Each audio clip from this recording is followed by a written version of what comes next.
Thank you so much for waking up with us at 6 o'clock on the dot. It is the 26th of June 2023.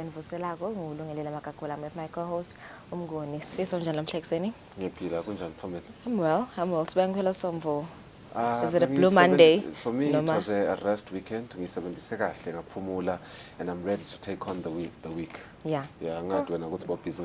No, I'm pretty good. Sibanga nje umdala ukuthi usiphephesile. Sabona langa la namuhla. Kubuka nje leto nje mhlambe mbukele izindzaba lesitholile nje lomhla ekseni.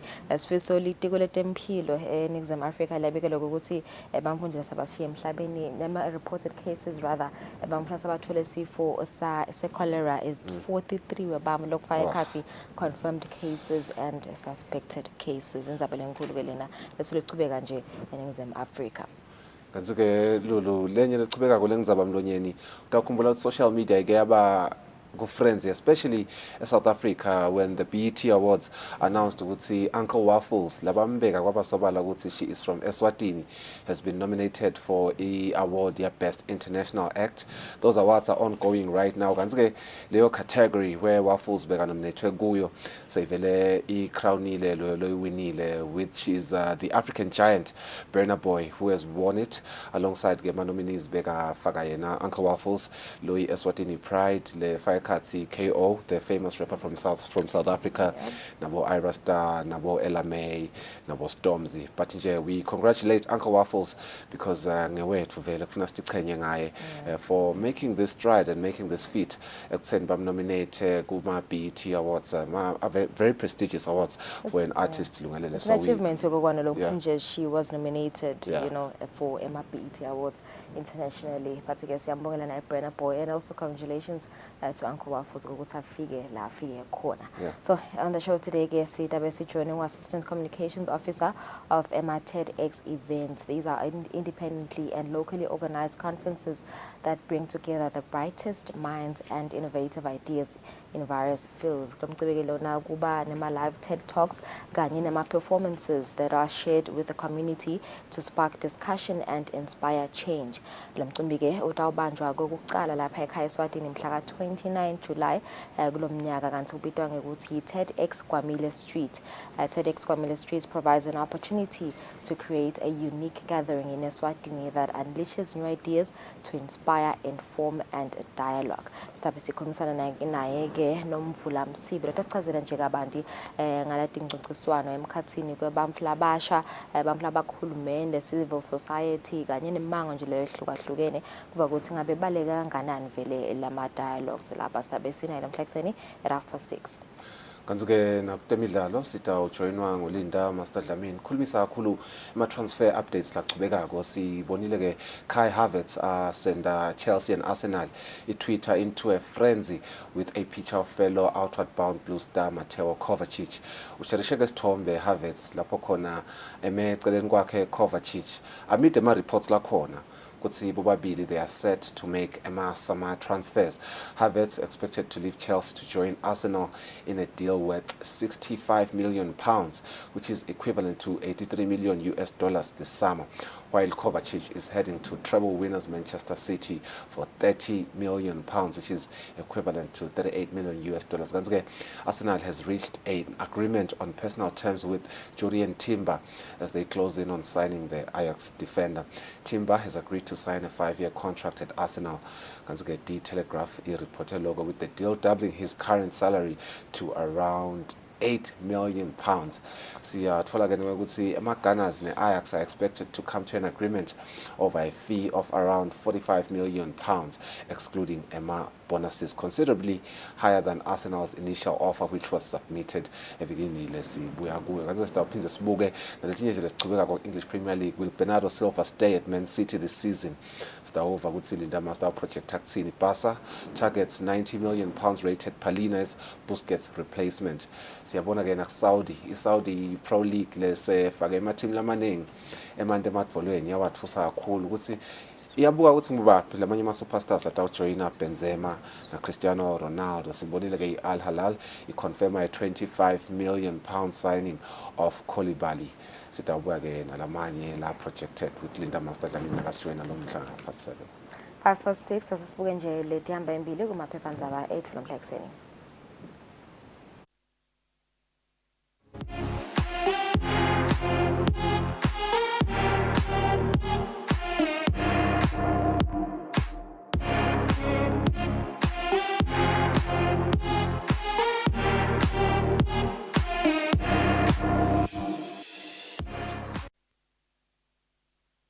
Welcome back. Sasibukele hamba embili good times of Eswatini this morning.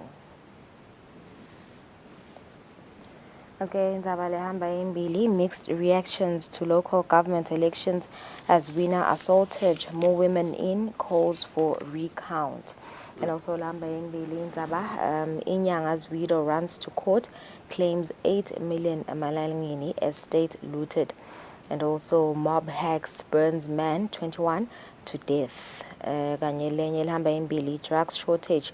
If probe interdict persists, loss of lives possible. Ngekusho kwa AG.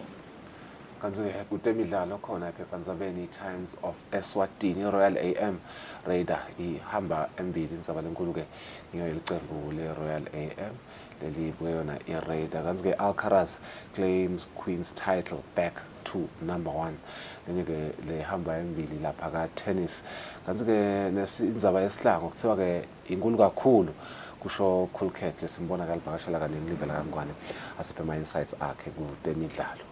Eswatini Observer khona indzaba lehamba embili shocking gruesome killing as man hacked burnt to death from drinking spree.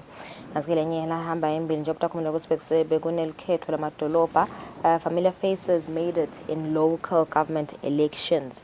And also lihamba embili Eswatini Observer government doesn't influence court rulings ngekusho kwa DPM. Kanzi kutemidlalo ephephandabeni Eswatini Observer Eswatini United players on hot soup. Badlali ke belicembu leSwatini United kungathi ke basemsobheni loshisako impela. It's a big win for Eswatini kusho Harris Bulunga Mathe ukhuluma nje indzaba lenkulu ngema awards lebekachubeka kule mphela sonto ema-Rasa Awards. Right, singiyetoke lethamba embili kumaphephandaba 8 lomhla ekseni 7 minutes after 6 sitawuhleta imakethe esibuyeni indzaba leSwatini.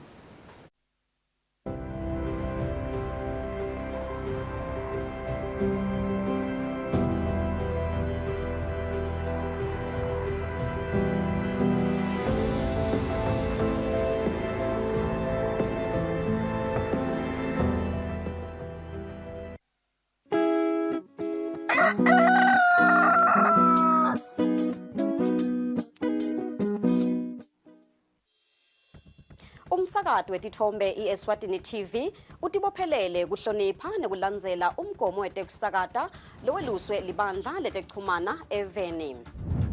Ngephansi kwalo mgomo sitimisele kusakata tindzaba letentiya ngaleso sikhatsi tindzaba letide emagama lacosheme letitsembekile letitsintsa tonke tinhlangothi naletisebaleni kusukela kutepolitiki, tetemphilo, tekulima, tetinkantolo netemhlaba wonke jikelele siniletsela tindzaba njengoba tinjalo ngaleso sikhatsi letenteka ngaso. Kanzi kulo msakato siphindze sikulethele lonke luhlobo lwetemidlalo kusuka emidlalweni welibhola letinyawo kuye emidlalweni ledlalelwa ematafuleni kanye naleto letichamuka ngaphandle kwakuleli. Leti tindzaba lowutiletselwa ngumsakazo wetithombe iEswatini TV.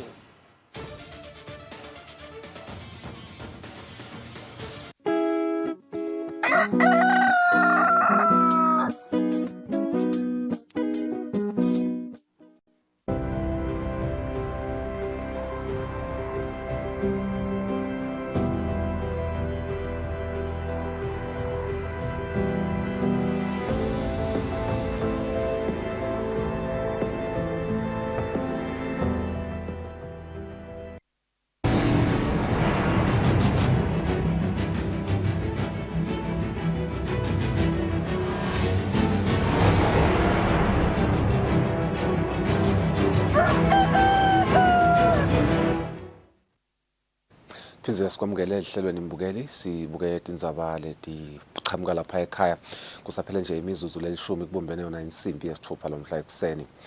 Lihhovisi leliphini landvunankhulu lisemkhankasweni wekuhlolisisa imininingwane yabogogo nabomkhulu kanye-ke nebantfu labakhubatekile labatfola imbasha etinkhundleni tonkhe telive. Liphini landvunankhulu uThemba Masuku lithi lo msebenzi utawusita kuveta labo lese batfola le mali ngalokungekho emsethweni ikakhulu-ke labo labazuza labantu labadzala ngisho sebashona. Lo msebenzi weluhlelo lwavela kubhekeke esifundzeni saselibonjeni ngeMsombuluko. Sifuna kuhlungu sibambe laba mafanele kuyihole sisite emaswati so bakhona ke lesi sikhanzile ukuthi abafanele labanye kadze bashona ngoba lokwenteka labanye badoja nalo mthetho ukuthi umuntu unashonile uhamba uyofuna isitifiketi ngako bacolela kumngcwaba bangakatsheli umuntu bese siya discover bengiloyiphuma le mali nawuthi uyafika ukhanza ukuthi kazahamba so sihlolela lo nekuhlola kwathi njeke ukuthi abantu sithola nekuva nje ama services ukuthi basakujabulela yini lokwenteka ngiyathi ukuthi bajabulela nayikhulile imali kepha-ke sijabulela thina ukuthi khona abakutholayo ngoba kulamanye amavu khanza ukuthi kude nalala abakutholayo i-service delivery-ke lena yetinkundla lesikhulumayo so nasicedza-ke kuloku kokuthi sesiba-check-ile ukuthi banjani laba lasikhanza ukuthi bagangile bese sibewetela ngesheya la kufanele-ke ukuthi bayakhulunyiswa khona simkhulumisi thina esiyawuletha ubufakazi esewelele ngesheya kulolo kuthiwa law enforcement. Indvuna yelitiko letekuvakasha Moses Mvilakati ithi umgetse lawatiwa ngele khabani lasemlawula ngulenye yetindzawo letitawenta kutsi leSwatini ligcame kutekuvakasha. Indvuna ithi lo mgetse indzawo lekhetseke kakhulu lecuketse umlandvo webantfu lebebaphila kadzeni kanye-ke nemlandvo wemasiko esive semaswati.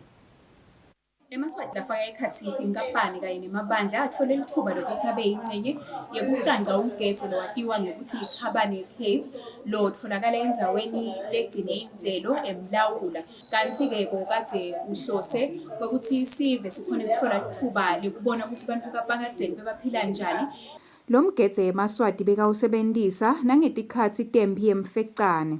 Indvuna yelitiko letemvelo Moses Vilakati seyikhuthaze tinkampani ukuthi tiyisebentise etinhlelweni letahlukene. Sikhanza nje ukuthi sine kakhulu sakha lesingathi ama-products tindlela letinyenti letinganti abantu ukuthi bakhangeke bavakashe. Utawati ukuthi sinawe etulu emaloloja lapho abantu baye bahambe khona bavoke bente njani.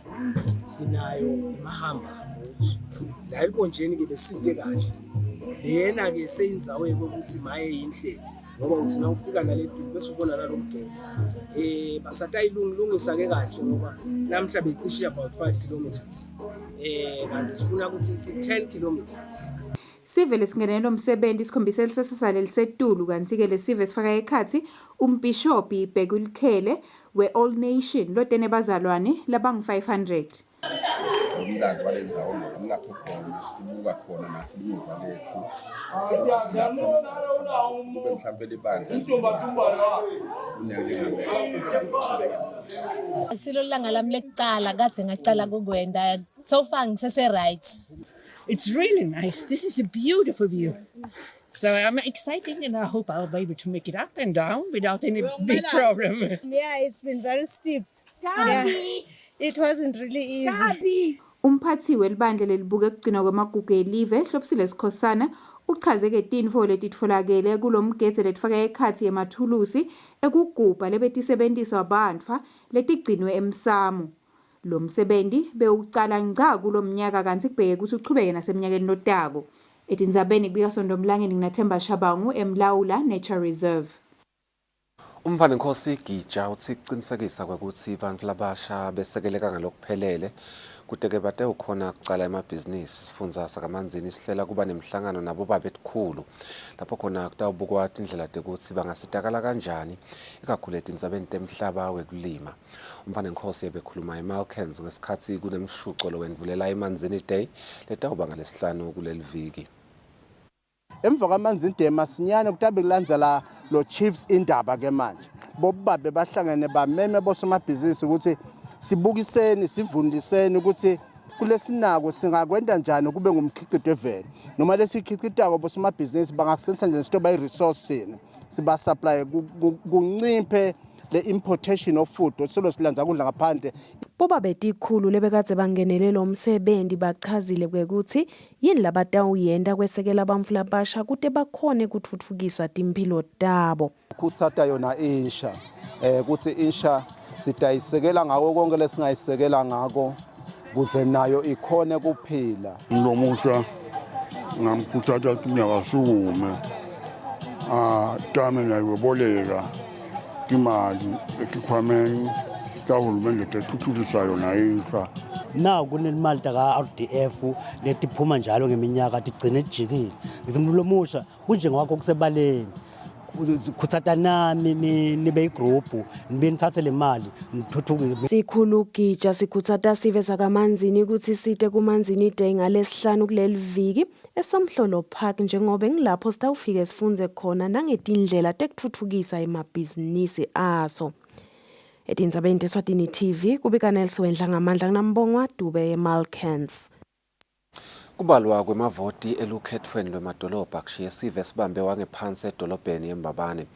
Kutsake kusabalwa emavoti aka Ward 6 kwabonakala emakhetfa sekaphathana ngetandla. Indzaba izeyalamulwa ngemaphoyisa lagcine sekakhipha amabili emakhetfa eholweni lesikolo lesiphakeme seMbabane Central lapho bekubalelwa khona. Mbabane Ward 6 ufaka ekhatsi Tembelihle, Dalriak kanye naScott. Letindzawo leti tivame kuhlala abantu labahloniphekile nalongabheka ukuthi basebentise kukhulumisana kunemandla nakukhona labangaboni khona ngasolinye. Akukabi njalo nakubalwa emavoti ngemgcibelo ebusuku njengoba kuthe kusabalwa kwabonakala emakhetfa lamatsatfu achukulutana. Ehlukanisiwe lamakhetfa noko kuthe sekucaca ukuthi Musa Dlamini uhamba nalo lukhetfo. Lavuka lulaka kumakhetfa lamabili lamanye acala kumbamba ngetandla athi uyawetfuka. Kubonakele lamakhetfa lamabili sekahlanganyela likhetfa linye lelingumusa Dlamini kwaze kwalamula wona emaphoyisa akhishola ngephandle lamakhetfa lamabili labekashaya Dlamini. Kumukela ema-results because konke kulokhu lesikwendako it's all about ema-results. So nami nje kube kuhambe kabi bengidawusalowisha ukuthi hayi there's always next time I'll come back in the next 5 years.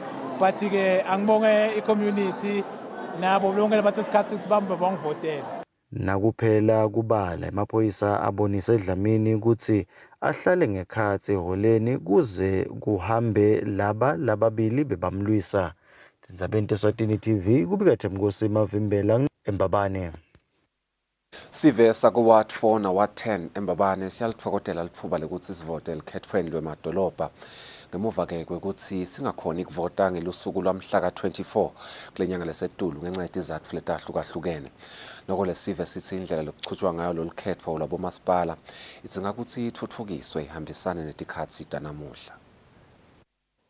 Thole madolobha lwamanyetelwa indvuna yelitiko letetindlu nekuthuthukiswa kwemadolobha umthwana Nkosi Simelane kuthi luyawubanjwa mhla tinge-24 kulesetulu. Noko lolukhetho luchubekile namhla tinge-25 ngemva kwekuthi kungeneli kahle emaphepha ekuvota kuletinye tindzawo. Sive siyalibonga lelithuba. Siyabonga kuphola lelithuba lekuthi sikhone kutovota. Nalokuthi basichubekisele isikhathi siyabonga kakhulu. Sibanjwe emaphepha bathi kuphela emaphepha kanti nasekuseni kufikiwe ekuseni kwathiwa kuphela emaphepha. Ngithamba mawaphela emaphepha. Kwamangaliswa ukuthi leli khetho kanti belungahlelelwa yini. Nalokuthi nje konke nyalo sekuhamba ngendlela yendlela lensha lekhona lendzaba ikupheja sibobe siyigcinile namuhla khashana kakhulu itolo kwangisita ke ukuthi iku-extend ukuthi namhlanje ngikhonile ukuvota. Lobu ke likhethwa edolobheni eMbabane Bhekthemba Mathebula uthi umthetho uyaligunyata litiko ukuthi liselule isikhathi sekuvota. I-extension vele cishe beyithingakala ngalokuthi besibonile lokuthi lama ballot papers ethu bekamancane kwakanzakala kanzile sivele besibhalisele besicishe sisinyende. Mathebula uthi isikhalo sesive sekuthuthukisa indlela yekuvota isebenzise tebuciko ngalokuphelele siyevakala futhi uhulumende utasisebenta. Etindzabeni teSwatini TV kubika Mbongwa Dube naNelson Dlangamandla eMbabane. Noma kulamanye emawadi bantfu baphindze babuyisela lebe bavele bangemakhansela kugabi njalo ke eward 1 eMbabane. Lobe ngikhansela kuleli wadi nalobe kangumeya waleli dolobha Zefania Nkambule ukhale phansi ngemgcibelo ebusuku noma kunjalo Nkambule uthi standla takhe divulekile ukuthi asebenzisane nalona losaphumelele. Zefania Nkambule uthi lukhetfo luhambisana nekutilungiselela. Nkambule uthi Maphevu Dlamini losathatha sihlalo sekuba ngukhansela kuward 1 bekatilungiselele kahle. Kapolitiki uma sekunjena kufuna ukuthi bese lo muntu uyamsupport. Uma afuna ukuthi nangabe khona sekumxaka abuye because unyalo usimele sisewadini. Kufanele ukuthi simnike lokuthi simbambise nakafunayo. Noma ngabe ke ungakhanza ukuthi abantu bese kwendeka liphutha senyalo umuntu anisamsebenzisi kahle. Ufuna kuphunywa kuleyo ndlela abanjiswe Dlamini ngoba sosimelele edolobheni. Kusabalwa emavoti Sandile Nzingane nguye lophumelele kuward 3 lapho bekachuthelene khona nebantfu labasihlanu labafake ekhatsi Benito Jones lowake waba ngumeya welidolobha leMbabane kanye naZablon Bembe. Ngaba ngidlulisa kubonga kakhulu kade kubantu basemangwaneni kanye nasemva kwelitshe lokuthi bebangangethemba kulomsebenzi lomatima kangaka. Kusho ukuthi kufuna mina ngisebenze ngekutimisela kanye ngekubambisana nabo kuze ukuthi silungise lo mango wethu uthuthuke ngoba ikakhulu kade lokufuna sikubuke indzaba ye-development kufuna sithuthuke sibantu basemangwaneni nasemva kwelitshe. Kungakacalwa kubalwa emangwaneni noma ke ku-ward 3 kube khona labakhala ngekuthi kunebantfu labavote noma emabito abo angekho eluhleni lalababhalisa i-voters roll. Labantfu laba noma bebangekho kuloluhla lokubhalisa bebanato ticepezane tekuthi balubhalisela lukhetfo lwemadolobha. Tindzabeni teSwatini TV kubika Themkosi Mavimbela nginancamiso Shabangu eMbabane. Losabambe kuba ngimabhalane lomkhulu etiko letetindlu nekutfutfukiswa kwemadolobha amakhosi simelane uthi litiko lisamele umbiko lophelele ngekuthi luhambe njani lukhetfo lwemadolobha emadolobheni lehlukene lotawetfulwa indvuna yaleli tiko umfana Nkosi simelane. Lobambe kuba ngimabhalane lomkhulu ebekhuluma ngesikhathi yachaza kwekuthi luhambe njani lolukhetfo lwemadolobha. Ukuvota kuhambe kahle konke emadolobha kodwa ke sifuna kuvuma silitiko lokuthi kukhona lapho kuputile khona kucala kuvota kunesikhathi lebesibekiwe lokwendekile ke ukuthi letinye tindzawo akukaqalwa ngayo lensimbi yesikhombisa kuvota ngesizathu sokuthi lokho lesikubita ngama ballot papers kweputakele kufika kuletinye tindzawo ngetizathu ukuthi lo mkhicito wawo lawo ma ballot papers simele siqinisekise silitiko lokuthi angawo lama ballot papers emagama ebantfu abhaleke kahle netibongo tabo ngalokunjalo sisatawu consulta ke internally sibuke nalabo labaseluleka ngekutemthetho lokuthi lapho lukhetho kwendeke lungakapheli khona ngenxa yekuphela kwama ballot papers. Angisho futhi ukuthi akabi ngamadolobha onke edolobheni lelithide ngivile nje ukuthi ngabekisa njengasesteki kube khona lo ward lelithide lapho kutholakala khona ukuthi ama ballot paper aphelile bangakavoti bonke. Kwendekile futhi edolobheni laseMbabane la khona le ward lelithide nakhona amaphepha aphelile ama ballot papers bangakavoti bonke bantu. Ngaloko tayelekileke kuyaye lolukhetho lalo ward lelo hayi laleli dolobha lalelo ward lelo bese sekuyende walicaliswa phansi. Satawuthola ke imibiko njengoba sathi ukuthi litiko beli assigne elections coordinator lo ngiyena abesisebenzela izaba elikhetho satawuthola ke lokho ukuthi imibiko la kayithola koyena kubo bonke bo returning officer kanjalo futhi nabo presiding lebe bakhona etikhungweni tekuvota kuhambe njani kulamadolobha lawa lesengiwakhethile le mangabe kukhanya ukuthi ngekolulekwa bete umthetho kanjalo futhi nenqubo yolukhetho mangabe kuyabita ukuthi kulawo mawadi lawo kuqalwe phasi kuze ukuthi kwendeke kahle lokuthiwa i-free and fair election. Litiko letekulima seletfulela uhlelo lwekutfutfukisa umango i-Community Development Plan emangweni wasemanyiseni kaHlatsi. Losabambe kuba ngumabhalane lomkhulu kuleli tiko Gugu Shabangu. Uthi lo hlelo lugcile kakhulu ekutheni sive sakulendzawo sitawusebenzisa umhlaba lesinawo ukukhicita kudla lokwanele lesitawuphindze-ke sikuthengise sakhe imali. Njengoba sathi ke Maswati lamahle ukuthi live leMaswati likudzinge kangakanani ukudla ukuphuya sidlangene lo mkhombandlela lona ke uhlele tosita eMaswati ukuthi asuse akweshise indlala. Chief Bejisa wasemanyiseni uthi batawuqinisekisa kwekuthi lo mkhombandlela usebenta njengobe kuhleliwe. Sikhulu ezing-8 la sosivulile amehlo wasikhombisa minister ukuthi umhlaba impilo asiwonke. Sihlalo welibandla belisebenta lo msebenzi Sibusiso Dludlu uthi batawusebentela kwekuthi lolu hlelo lube yimpumelelo. Lesikucela konje ukuthi sikwazi ukuthi ibhuku lethu silisebenzise ngalokungiko. Lolu hlelo kubhekeke ukuthi lucale kusebenta iminyakeni lotako. Etindzabeni Eswatini TV kubika Nelson Wendla ngamandla titfombe tibuya etiko letekulima.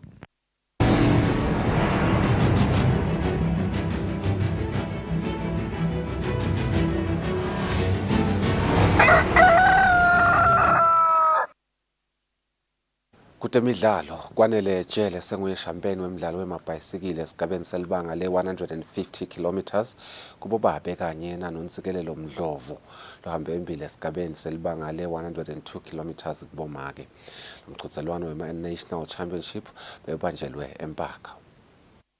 Emqhudelwaneni lomkhulu wemidlalo wamabhayisikile wakuleli watiwa ngema-National Championships lapho khona kutholakala shampiyoni weminyaka kuwo umdlalo wamabhayisikile kubo babe kanye nakubomake.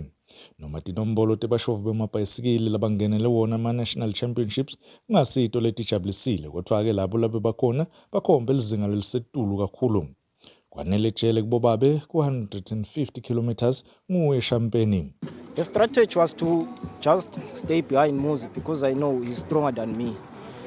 But taking a risk kungisidile kakhulu because nasithene entandweni sisibuya. I had to attack and go from there. Kanzi nontsikelelo Mdlovu lwahamba embili nasemnyakeni lophelile uphindze wahamba embili. A two-time national champ, that's legendary. I always say that Denise Walsh is like my role model of cycling Eswatini, so I aspire to be her, if not take the relay button higher. So it means a lot, I'm really, really grateful to God because without him I'm nothing, honestly. Mlolo nhlangano zwete nqumalo uthi kuyajabulisa kubona abadlali labasebancane balomdlalo kungibo labahamba embili. I think we've seen the crowning of a new national men's elite champion, Gwamile Street. We've seen his growth over the years. Last year, about under 23 champion, and this year is actually in the elite league. So congratulations to him. Well done, and that's a progression that's Funago Wibona in cycling. Once you go up a stage, you actually challenge in that rate. Kulomqhudelwano bashovu bemabhayisikile bebasuka eMpaka bafike bajike ehlane babuye bajike entandweni esikolweni babuyele eMpaka kanzi labenta 150 kilometers bahambe kabili bese bayocetsa. Lobekela umsakazo Eswatini TV kutemidlalo ngilinda Dlamini naphathizwe Msibi eMpaka.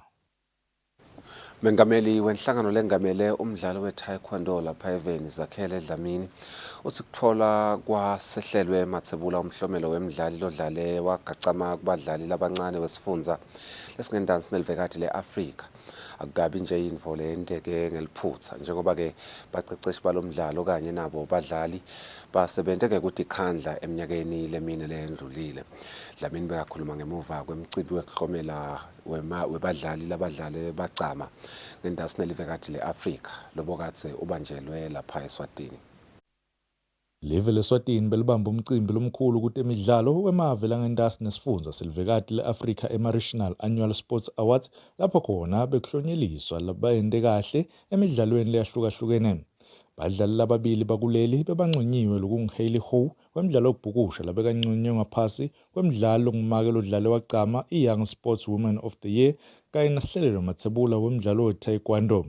Sihlelelo mathebula unqobile wathola umhlomelo wakuba ngumdlalo omncane lodlale wagcama kubo babe.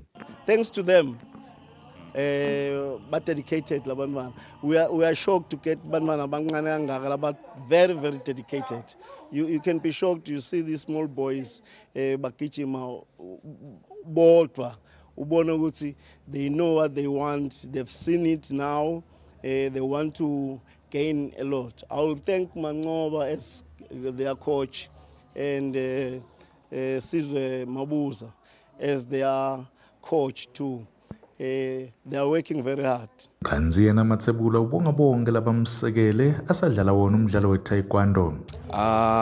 Mostly angafiklana ngedva. Obviously bekunebamfla labasemva kwami lebabangicecesha bangphusha to kuba lemvo lengiyo nyalo. My mom mage ekhaya bo coach ejimini na wonke umuntu nje lobe angisupporta around. Mengamelo lenhlangano ugcizelele kakhulu ngabumqoka bekunakekela abadlali labasebancane kutemidlalo. Lobikela umsakazo Eswatini TV kutemidlalo ngilinda Dlamini naphathizwe Msibi kumathapha. Bedingakho lesikuphathele tona lo mhla ekuseni asithathe simo selitulo bese sibuya sicubeka nehlelo.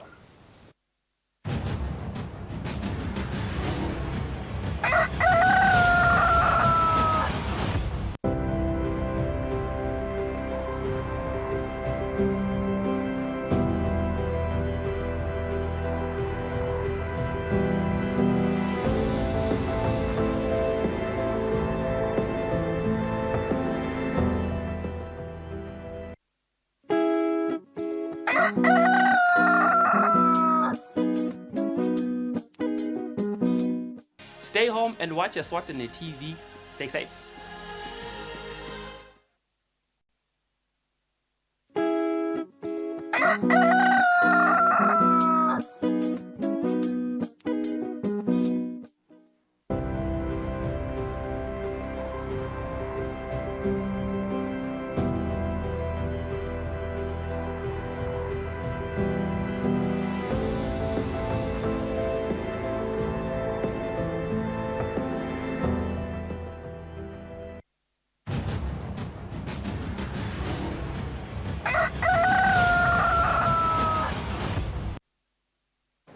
Welcome back. Sakubusela nalo Sanza kusivulela. As we had mentioned earlier, ukuthi sidabe sikhulumisana na Assistant Communications Officer of the TEDx events.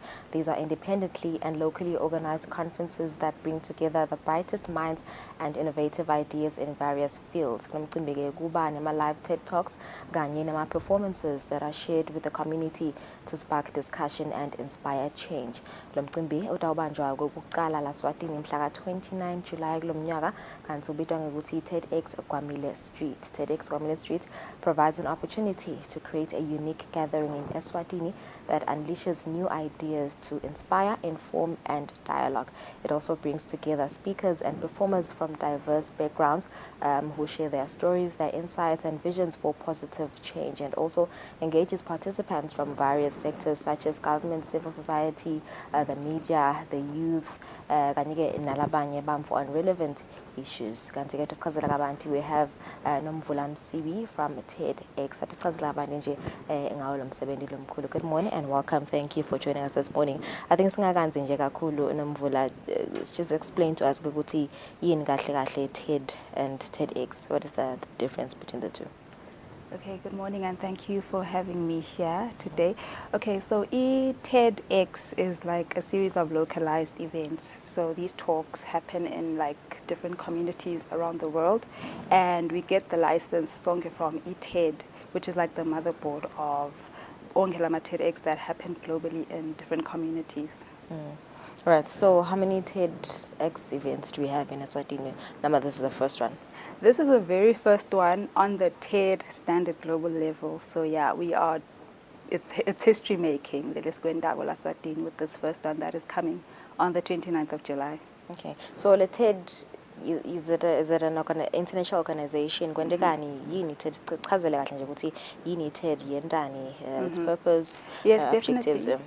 It's an international organization, YONA, and it just encourages dialogue to inspire people, to educate people. That's why it involves people from different sectors like government, academia's media, scientists, you know, everyone can speak on what they are an expert in. So that is the good thing about it. Everyone sharing ideas, sharing stories, you know, just to inspire, to educate, and, you know, to drive conversations that matter in society. Yeah. Okay. So uyaqala nini, you know, this exercise, this program nje lenziwa nguTed?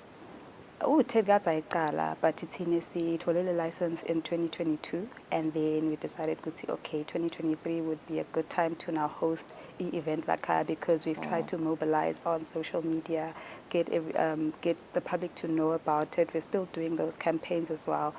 Also now we have like a lot of sponsors on board. So now we're going to with our program on the 29th of July. Okay. So in TEDx la Eswatini, what are some of the topics that you felt needed to be discussed? Ingabe nje ngiphinde nje izavule intende ukuthi letinende ukuthi nilethe TEDx la Eswatini. Okay, it would be a nice way to just tell our own African stories. We're telling our African stories, and we're telling our own, you know, Swazi stories. So because we have speakers like Margaret Joy Ndwandwe. She'll be speaking, her topic is very interesting. It's about decolonizing indigenous foods and all of that for our stomachs. So it's African focused. We also have Zanim Vula Tabetse. She'll be speaking on the African calendar. Okay, and then we also have Ndombele Katwane. She's Leswati Lelaba mentioned Forbes magazine. So she'll be speaking on Queen's Awakening, also on an African focus. We have also our youngest speaker, Aliseli Fletfala. She's like 15. She will be speaking about how solitude is not loneliness. I mean, for a 15-year-old, that is a very deep topic, so I can't wait for a lot of those speakers. But yeah, it's going to be very interesting because we also have an environmentalist, Nai. She'll be speaking about, you know, what she knows about the environment, maybe global warming topics. But it's like everyone in every different kind of sector, you'll find something to relate to, and if not, you'll find something to learn from the sectors that you're not really familiar with. Yeah, I think another interesting topic is the truth about refugees, and also flooding as a phenomenon of land transformation by Kusile Mhlanga. Tell us more about those topics and yes. Okay, so Ariel Shalon, we are refugee Lakaya. He'll be speaking about the truth about refugees. I actually had a moment to speak to him even behind the scenes when they're doing their practices. Like, Story Saka is very touching, so I'm really looking forward to listening to just how it is like as a refugee in different countries, moving around all his life, you know, and finally finding a home, Eswatini. I think that is something already just inspirational, just learning about the backstory behind him actually reaching the stage, you know. And then also, Kusile Mhlanga is the environmentalist that I mentioned, about land and the environment and the importance of taking care of our environment and our land for the future especially. Okay, and also kuba nema performances during lama dialogues. Nguba ma performances la kanjani nje? Okay, so lama performances kakhulu kulena we have poets and musicians. So Glama poets and musicians, we have, for instance, we have Tipo Intellectual na Hanwa. They'll be speaking about two worlds coming together, you know, as Hannah being a British girl, and then Tipo is our Swazi artist, Siamat Lakaya. So their story already on the stage. They'll be performing two worlds coming together, which is going to be interesting. We also have other poets like Mpumalanga Zwani. We have MCs, or they call themselves rappers, which is Andile Mabuza, also known as Ace Jules. We also have Josephat, Melody, and of course, I think those are our performances. And it's going to be quite interesting because both through their performances and their poetry and their music, they're also going to be sharing a story behind it. So now, TED is not only about talks, but even in the performances, they are telling a story, even through performances. So it's like just a day of entertainment. So it's basically about sharing ideas, sharing stories, their backgrounds. So what is your main goal in as TEDx, you know, with this event? You know, what message are you trying to put out there? It's just to initiate, to drive conversations that matter. I think Kakulu, And just the storytelling, there's a lot that you can learn from storytelling, and telling our own African stories, there's a lot that we can benefit from. So ngiloko nje nalokho nje kube nje ne dialogue ekukhulumisana, you know, similar minds that want to make impact, meeting together, sharing ideas, and hopefully this, you know, it can inspire some kind of positive change in people. That's what we just aim to achieve at TEDx. Of course, youth, and I suppose involved, as I mentioned, with civil society, government, in community. Which role does it play? Given my events, involve in a community members. Yes, definitely. Youth kakhulu is kanza social media. Interacta naye kakhulu lapho labanye nje bebangadi ukuthi ini TEDx, so we got a chance to educate them ngako lokho, especially through our social media ke. Okay, naloko ukuthi ke sihle sivela ke nalabo mabona kutse kuyasida naloko ukuthi bantu labasha, not even bantu labasha, just bantu in general, but ukuthi i-TEDx ingani yabo, because asika aim ku attract only youth, even the working class, the bantu labadzala, you know, because at the same time bantu labadzala ngilale sisiba expert, so siyafisa kuthi nabo babe nathi to also share knowledge yabo nabo mhlambe there's something that they can gain from joining us on our events. Yeah. So what are the pressing issues in Jele need to be shared during this event? Thinking about climate change, thinking about GPV, there's a lot of issues. Discuss during the event. Njengoba social nje about climate change, kakhulu asingenile tepolitiki, sikhuluma nje tindzaba nje tekutfutfukisa abantu nje in general, ukuthi how can you uplift and improve your own life. Singeni kakhulu kule tepolitiki, but climate change definitely sayingenela leyo ngoba is something they affect us sonke emhlaba wonke yabo, inkinga vele ethu sonke, so nakungaphuma ama-solutions kuloko during lama TEDx conversations, then even better. Yeah.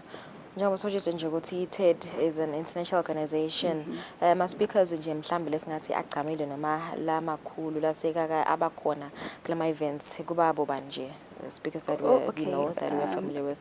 Globally nje nawusho nje mhlaba wonke how sibo Bill Gates labatiwabo nabo bake bakhuluma kule stage se-TED, Oprah Winfrey, South Africa kunavusi Thembakwayo, very famous speaker globally. Yeah, na Bochimamanda, also very globally known speakers. So that's like us. Let's have a full about globally known Bondombele Katwani. I mean, we are both Forbes. So that's let's have it full like Lesivanga Taika, but our corner logos represent what's hidden. Mobana Bagule TEDx stage, but represent Eswatini in general. So that's let's have Vangati Kwatine, but that's Melagahle globally. Yeah. So why the name TEDx Gwamile Street? Will it be held at Gwamile Street? How do you come up with that name? Shosile gama kwaba nje ma brainstorming ideas nasisafuna ukuthi sibe neligama la lakhaya kwaba nekuthi maybe TEDx Mbabane yathi iTED sinike something le more significant to maybe live or even just kube street kube something, but lo Mbabane is so too general yabo sifuna le history lomlando, so saba like okay TEDx Gwamile Street again because of what the street itself represents, lakhaya, I mean from Alistair Miller and then Gwamile Street. So nathi seva ngathi okay that would be good because naelo Queen Regent wethu labotibeni, she played a very vital role in our history, so we were like, you know what, it would be good to just honor and commemorate Gwagona logo Simaswati. That's how we came about TEDx Gwamile Street. So itondeka kanjani le event? There'll be dialogues ngalana, there'll be speakers, it's in your program ime kanjani? What can we expect during the day? Okay, so nje kuba ne early day schedule, then maybe ne after lunch schedule. Kuba ne asithi nje maybe like 3 or 4 speakers, and then bese kuba ne performances in between. So every time kuba ngathi kuyi break or like a break in between, kuba ne performances ke. So you can choose whether you come ekuseni for the morning session or the afternoon session or just the whole day, because the ticket lingenisa the whole day. So I would say I'm gonna buy half a ticket. Just the full ticket alone, you can decide if you're there for the morning, if you can make it after lunch, or you're just there the whole day, then even better. But in lama performances, lama poets, lama musicians, I don't get in between the speaker talks. lapho also kuba nema break where people can dialogue, conversate, share ideas, maybe about that certain speaker lebayivile, maybe you share something and they want to, now discuss it with someone even better. That's what we're trying to encourage alama event law. Okay, so my sponsors kugcina nje nomvula my sponsors enu nje that are sponsoring the TEDx event. Oh, okay. My sponsors that have been very good to us. We have UNDP, we have Inside Biz, we have Eswatini Restaurant where we held our launch dinner on the 16th of June. We have Leap Taxi, we have Waterman, we have Purple Chili, we have, oh my goodness, we have Begin Your Dreams, Basendise E-Team Building, Nakona, early June. We just have a list of great sponsors. Shemleng bashile ngiyaxolisa but sibambisene nabo kahle kakhulu siyabonga futhi sithola basinike lona throughout. Okay. So nifisa kuchubeka niwa host kangaki nje lama events lawa yeah. Annually definitely kumele ukuthi kube nalama talk conversations and then in between siba nalamanye nje series like in March we had a first adventure series. So nakhona it was still introducing TED because we're trying TEDx la Eswatini. So send lama small series in between, but lama talks are toba annually. Okay. All right, thanks so much. Nkona social media must for more information they can visit your pages. TEDx events. Yes, siga social media, Facebook, Instagram, LinkedIn and Twitter. We even have a website up and running. So if there's any other further information you need to know about our event, our speakers, our tickets, you can definitely find it on our TEDx Gwamile Street website. All right, thanks so much, Thank you. And again, now, if you want to be a part of the dialogue, TEDx on social media. So I think it's about my handles. I think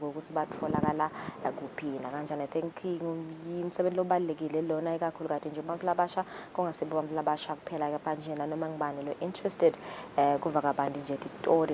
share my ideas, innovative ideas. Sit yourself careful as we are still.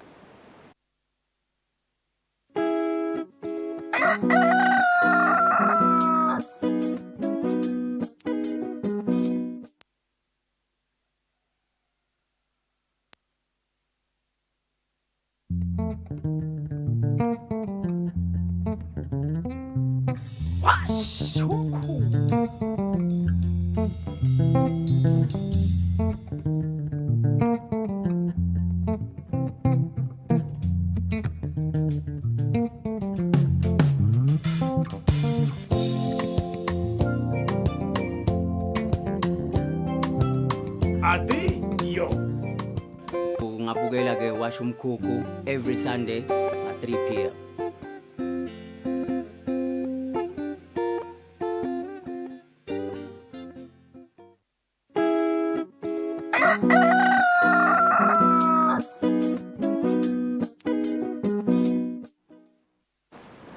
All right, welcome back. 10 minutes before 7 o'clock, an Assistant Communications Officer with my TEDx event at Abanjala Eswatini mhlaka 29 July. It will be the first event ever.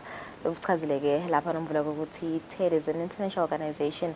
Organization Ema dialogues, a platform Ema ideas, innovative ideas, Ema backgrounds, inspiring stories.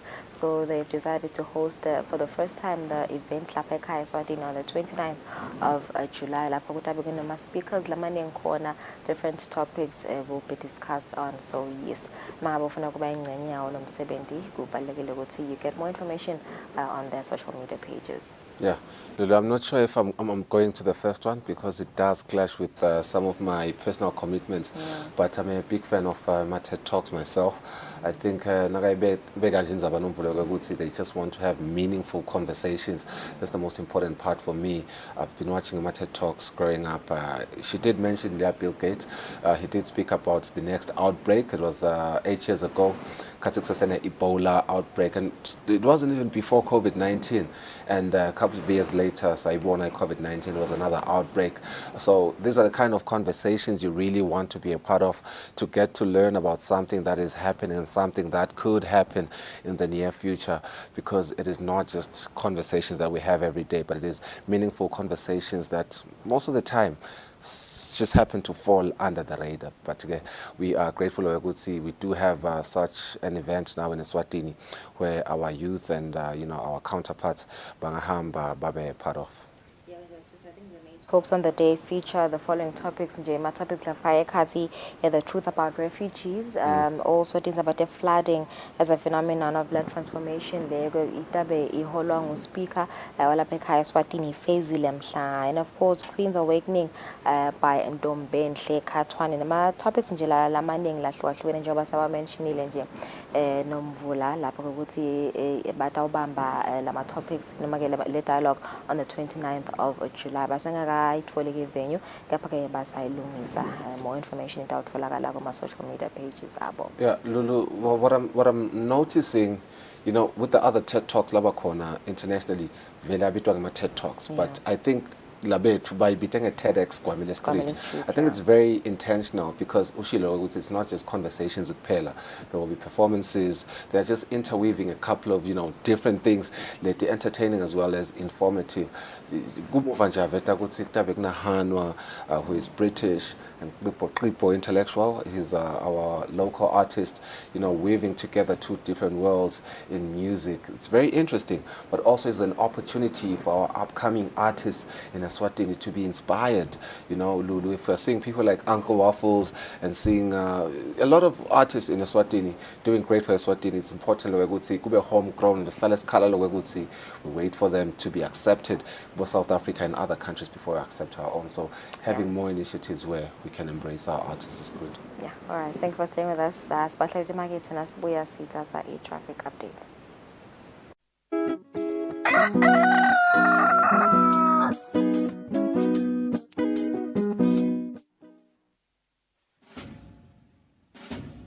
Lesi sikhathi lapho khona emaphoyisa agubha kuba khona kwawo even. Kulapho kukuthathwa khona sive ukuthi sike sihlale phansi sibuke bumcoka bemaphoyisa empilweni yabantu. Siphindze sibuke indlela letinsha tekuphepha kubo bonke bucala lobuveta sihloko. Sive sakangwane siyakhunjutwa ukuthi singawafaki emaphoyisa etinkulumeni tepolitiki ngoba liphoyisa alingeni futhi alingenelani nepolitiki. Emaphoyisa alwa nebucala netingoti temgwaco kuphela nje. Ingako emaphoyisa athi wonke umuntu eveni akahlale ngaphandle kwekunceneka ukuthi angahle ahlaselwe tilwane tasendle. Umuntu lohlala eSwatini akatiphilele atisebentele ngaphandle kwekwesaba kuhlaselwa kwemucwa nekucekelwa phansi kwempahla yakhe. Nawe wena lophathekile emaphoyisa athi digulele kahle uze uphile ngaphandle kwekuphathamiseka. Lokungenteka ngekuthi tidlova tingene tihlasele labo labakunakekelako kuleyo ndlu. Sivele sihlakaniphile nguleso lesiphakamisa kusebenta kwemaphoyisa nabo bonke labalwa nebucala. Ngale kwaloko timbungushe tiyawuwangenela emazinyane kungenamuntu ekhaya. Nomlayethu lethelwa ngemaphoyisa embube abambisene nomsakato wetithombe.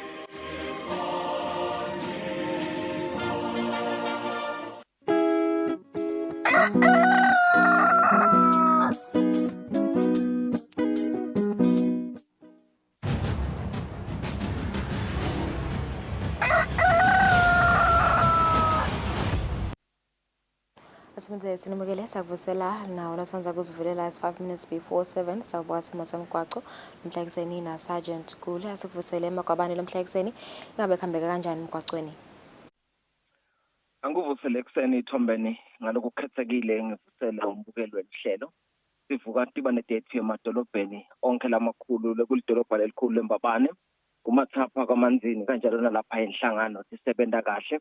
Kanti-ke emigwaqweni yethu lemikhulu siyawukhumbula ukuthi tiganyana lesiningi semigwaco tiyalungiswa phela. Na ungena ekhaya edolobheni laseMbabane lapha ngase iCourt uyawungena khona lapha kubosandla leyo mgwaco loyo ke solo uyakhiwa. Sikhuthatha ke bona labaqhamuka eTulu nahoho labaqhamuka eTulu lapha kubongwenya bongoyoyo umbulo njeni ukuthi awube kunene asizameni ukusebenzisa leminye imigwaqo letawena ukuthi kuhambeke kube lula na ungena edolobheni. Kule yangcingwana ke lehamba lapha lengisomthelo road kuleyo mgwaco imoto lotiniketana wona ke emathuba kuyawuthi time letinye kuhambe letinye. Siyakhuthatha ke ukuthi asibahloniphe ikakhulukazi labo labalawula dona leto timotolo kwatise ukuthi kuleyo nzawana kude indawo lapho tingaphambana khona letimoto ngakho sifanele kuthatha umlayeto ngalokuphelele kulabo labacozisa kona ke kuhamba kwetimotolo nekunaka ke bekunene ukuthi khona lapho kude siteshi lapho timotolo zilayisha sona sive tiyawusitime khona vele tiyawuma khona emgwaqweni sithi awu bekunene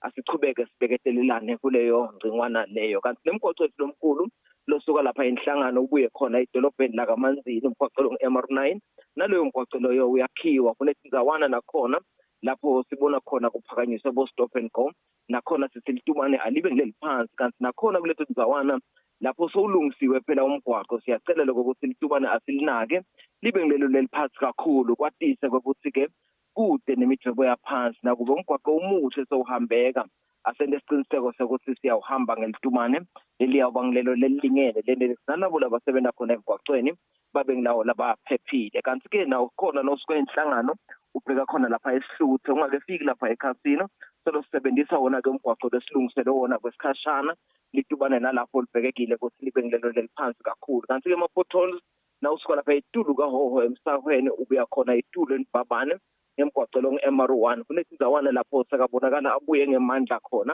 kepha-ke siyakhona ukuthi labo labafanele bawuthi bawubuyisele ube sesimeni esifanele ngakhona sithi nje liso lakho alibe ngelikhaliphile kucenza iyona-ke indlela nemfuyo-ke solo iyabonakala emigwaqweni kepha-ke siyakwenda lokho lokufanele nelitiko lesibambisene nalo kuyikhweta imfuyo leyawuthi ibonakale emgwaqweni sithi-ke umfuyi akangathi ikhanzi sekangena kuleyo nkinga yemfuyo leyawuthi ithathe iyobekwa enzaweni ephephile nekunganaki yona-ke imfuyo yakhe sekuthathe-ke ukuthi njengoba umthamo wetimotolo ubonakala uphakama emigwaqweni aseneke isiqiniseko sokuthi imithetho yemigwaqo netimpawu temgwaqo siyatilandzela ngalokuphelele bese kuthi kulabo labathusa sona sive sikhuthathe bekunene ukuthi timotolo atibe ngiletiphilile sichubeke silayishe ngelinani lelifanele nekunaka-ke bona labo labahamba ngetinyawo asende isiqiniseko sokuthi siyabanaka sibanikeza lithuba eliyaba ngeliphephile lokwela wona umgwaqo siyabonga ngenifiselo kusebenza lokuhle endlini emsakato naso sive semaswati sisifisele lona ilanga lelihle yebona leliphephile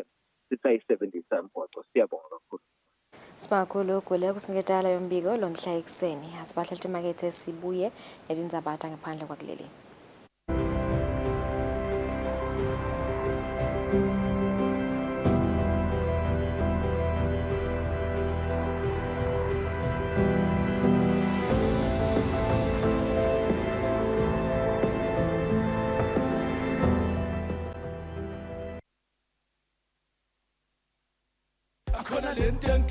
Eswatini Biggest Bride 2023 siyahla siyavungula mhla ka-8 July emavuso Trade Center kusukela nga-10 ekuseni kuyawulamla kusa ukhona Reese Madlisa Mharimbe Sibude Drum DJ Fantasy Mapi Madamza Lady Z Mr. Kangaroo Anglicali Testo Zulu D Linda Dlamini ISCT DJ Kwani ling 100 emalangeni litikiti kuphela akhona ePizza Club and Grill what nebhizinisi utothengisa imidlalo yebantwana ne-car spinning 2023 Eswatini Biggest Bride shaya manje ku-7684 7634 kuvakabandi uyilethelwa iphilani maswati ibambisene nemsakato wakangwane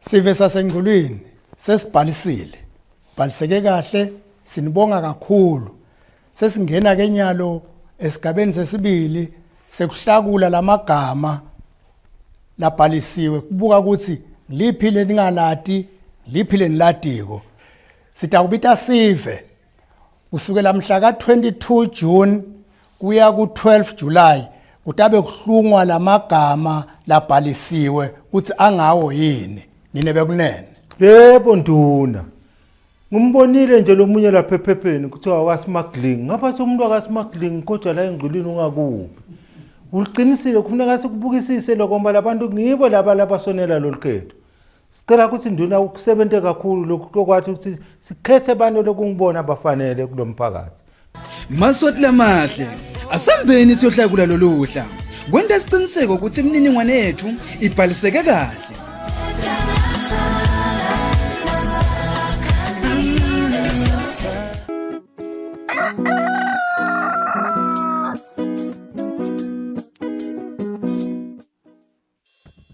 We at Eswatini Television Authority are committed to observing the Eswatini Communication Commission's Broadcasting Code of Conduct.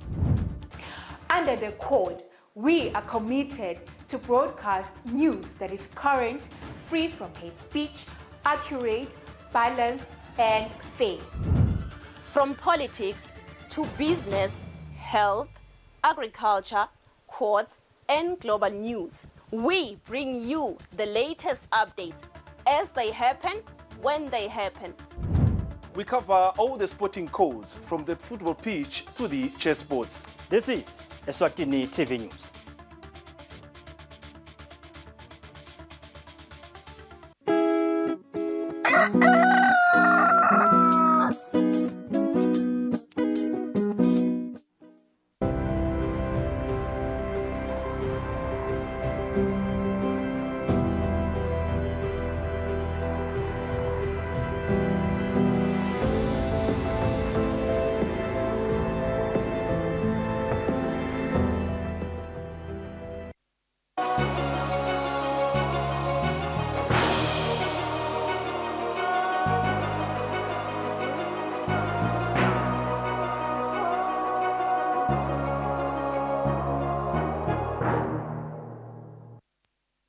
Welcome back. Let's take a look at international news. Russian paramilitary Wagner Group pulled its fighters and equipment from Rostov-on-Don, where they had seized the military headquarters, said the regional governor, after the mercenaries' chief Refugee announced to go to Belarus and not face charges after calling off his troops' advance on Moscow.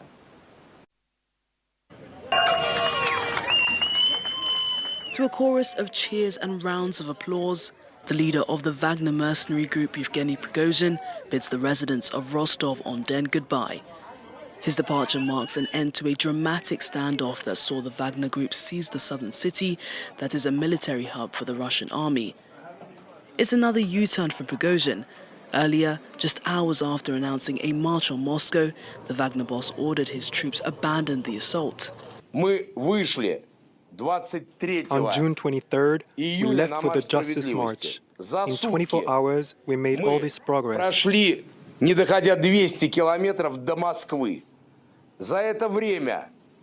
are 200 kilometers from Moscow. Understanding the risk that Russian blood could be shed on either side, our men are turning back the other way and returning to their temporary base camps, according to plan.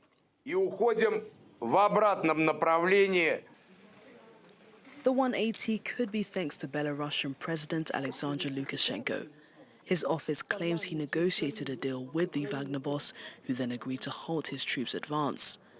Lukashenko's close ally, Russian President Vladimir Putin, has praised the leader for his apparent efforts.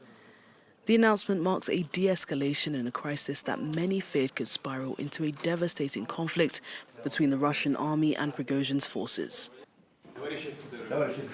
In an address to the nation, Russian President Vladimir Putin described the Wagner Group's actions as a stab in the back to Russia. All those who deliberately embarked on the path of betrayal, who prepared an armed rebellion, embarked on the path of blackmail and terrorist methods, will suffer inevitable punishment, will answer both before the law and before our people. The confrontation follows months of tensions between Russian defense officials and the Wagner Group. Prigozhin had demanded that Russian Defense Minister Sergei Shoigu step down. The Wagner boss also called on both Shoigu and the Chief of the General Staff, Valery Gerasimov, to come and see him in Rostov-on-Don. He accuses the two men of having orchestrated an air raid attack on his forces, which the Kremlin denies. The mercenaries have played a crucial role in Russia's war in Ukraine, but Prigozhin has increasingly criticized Russia's military leaders. Following the retreat, the Kremlin says they'll drop a criminal case against the Wagner chief. Russian authorities also claim Prigozhin will move to Belarus as part of the deal. The United States is focusing on supporting Ukraine after the Wagner mercenary group openly challenged Russian President Vladimir Putin. quiet Sunday in Russia's capital after Yevgeny Prigozhin, the leader of the Wagner mercenary group, and his troops ended a rebellion that had them moving toward Moscow. It's unclear what impact, if any, the armed challenge that ended with a deal reportedly mediated by Belarus will have on Russian President Vladimir Putin's rule. Prigozhin had become increasingly critical of Russian military leaders' handling of the war in Ukraine. Washington is watching closely, said Secretary of State Antony Blinken on ABC. The notion that this war, this aggression by Russia, was being pursued under false pretenses. The notion that Ukraine or NATO somehow presented a threat to Russia that it had to deal with militarily. That's now much more out in the open than it's been. What that leads to, again, we just don't know at this point. Supporting the Ukrainian forces will remain the focus of the United States, Blinken added. To the extent that the Russians are distracted and divided, it may make their prosecution of the aggression against Ukraine more difficult. On the other hand, of course, when you have instability of any kind in a major country like Russia, a major power, that is cause for concern. After agreeing to not prosecute the Wagner rebels, Putin might have been able to limit the damage to his own reputation, says defense studies expert Maureen Moran. It didn't come to big bloodshed, so Putin knew exactly which buttons to push, and he managed to sort the situation behind the scenes. If, as part of the deal, the Wagner chief is indeed in Belarus now, he could still play a role in the war against Ukraine. Retired General Richard Dannett, former chief of the General Staff of the British Armed Forces, told Sky News. If he has gone to Belarus and has kept an effective fighting force around him, then he then presents a threat again to the Ukrainian flank closest to Kyiv. In that context, Dannett advises the Ukrainian forces to remain vigilant. The frantic search for a missing submersible craft in the North Atlantic Ocean came to an end on Thursday following news of the craft's destruction at sea. All 5 aboard the Titan died as they descended towards the shipwrecked remains of the Titanic. What started as an adventure to the bottom of the ocean to examine the rotting remains of the Titanic ended in disaster last week off the coast of Newfoundland, Canada. All 5 people aboard underseas exploration company OceanGate Expeditions' Titan submersible craft died when the vessel imploded. Canadian investigators are trying to determine what led to the disaster. Typically, our investigations can take 18 months to 2 years. We obviously try and do them quicker because we know everybody wants answers, particularly the family, the public, etc. But we need to take the time. With respect to how far we will go, that remains to be seen as we gather information. So it's still too early to tell. Authorities say fragments near the Titanic are the remains of the Titan. In a 2018 lawsuit, OceanGate's former director of marine operations described the company's testing and certification as insufficient and said that would subject passengers to potential extreme danger, according to PBS. The Royal Canadian Mounted Police, or RCMP, say an investigation is looking into the matter. A team of investigators has been established with the sole purpose of answering the question of whether or not a full investigation by the RCMP is warranted. Such an investigation will proceed only if our examination of the circumstances indicate criminal, federal, or provincial laws may possibly have been broken. Titan's operation in international waters meant it could skirt safety regulations and standards for things like hull construction. The Associated Press reports late OceanGate Expeditions CEO and Titan pilot Stockton Rush had said he didn't want to be bogged down by such standards. Canada's Transportation Safety Board, or TSB, will investigate the role of icebreaker and mothership, the Polar Prince, which carried the Titan out to sea. The TSB says it's been speaking with those who traveled on board but may be limited in what it can share with the public. Under Canadian law, says TSB Chair Kathy Fox, voice recordings and witness statements are protected. The U.S.-backed Kurdish authorities in northeast Syria are adamant about holding trials for hundreds of foreign Islamic State group militants in their custody. Foreign members of the Islamic State militant group who have been detained for several years will soon begin to face trial on charges of crimes against humanity and war crimes, Kurdish authorities in northeast Syria say. Over 10,000 fighters were taken prisoners when the Islamic State group was defeated in 2019 by Kurdish troops with US and international support. According to local officials, the decision to put the IS members on trial in Syria was made because their countries of origin won't take them back and local authorities cannot detain them permanently. According to international human rights law, these individuals have the right to be tried. They can no longer remain in prison without trial. A court decision must come out to determine their crimes and punishments. The local Kurdish-led administration is not recognized by any party inside or outside Syria, making it difficult to garner international support for the proceedings. Despite such challenges, local authorities say they are committed to holding fair trials for IS suspects. International rights groups may play a part in this, experts say. The international community should offer help in these trials, especially rights groups. In fact, the United Nations should lead such assistance efforts for these trials. Authorities say that because IS members are accused of committing crimes against the Syrian people, it only makes sense to try them domestically. Locals also support the concept. This is where they have victimized people. We want their trials to be held here because they committed crimes here. We definitely support these trials. We also hope the international community can give protection until these people are put on trial. While some trials are already underway, it remains to be seen whether the outcomes will be recognized by any international authorities or governments.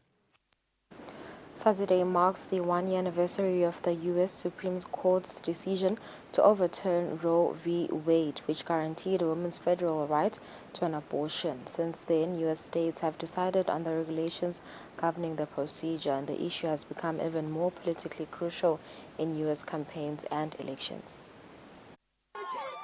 It was a landmark decision that devastated abortion rights supporters and elated anti-abortion advocates.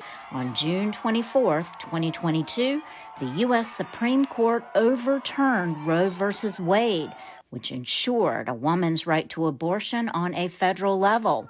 Emotions ran high on both sides of the issue. I'm trying not to cry because I don't want them to get an image of me crying. I knew it was coming. What we need to do as women, organize, don't organize. No woman stands alone in a post-Roe v. Wade America. Amen. Since then, U.S. states have been charged with regulating and governing the abortion procedure. Experts who watch state laws say it's been a tumultuous year. What we've seen, as we would have predicted, is that the states have really diverged. We have 13 states that have basically complete bans on abortion, some with exceptions for rape and incest, many without. Then there are a bunch of states that I would call sort of the middle, they're kind of in a middle situation. In other states, you see efforts to enhance protection. Meantime, activists who oppose abortion say they are united like never before.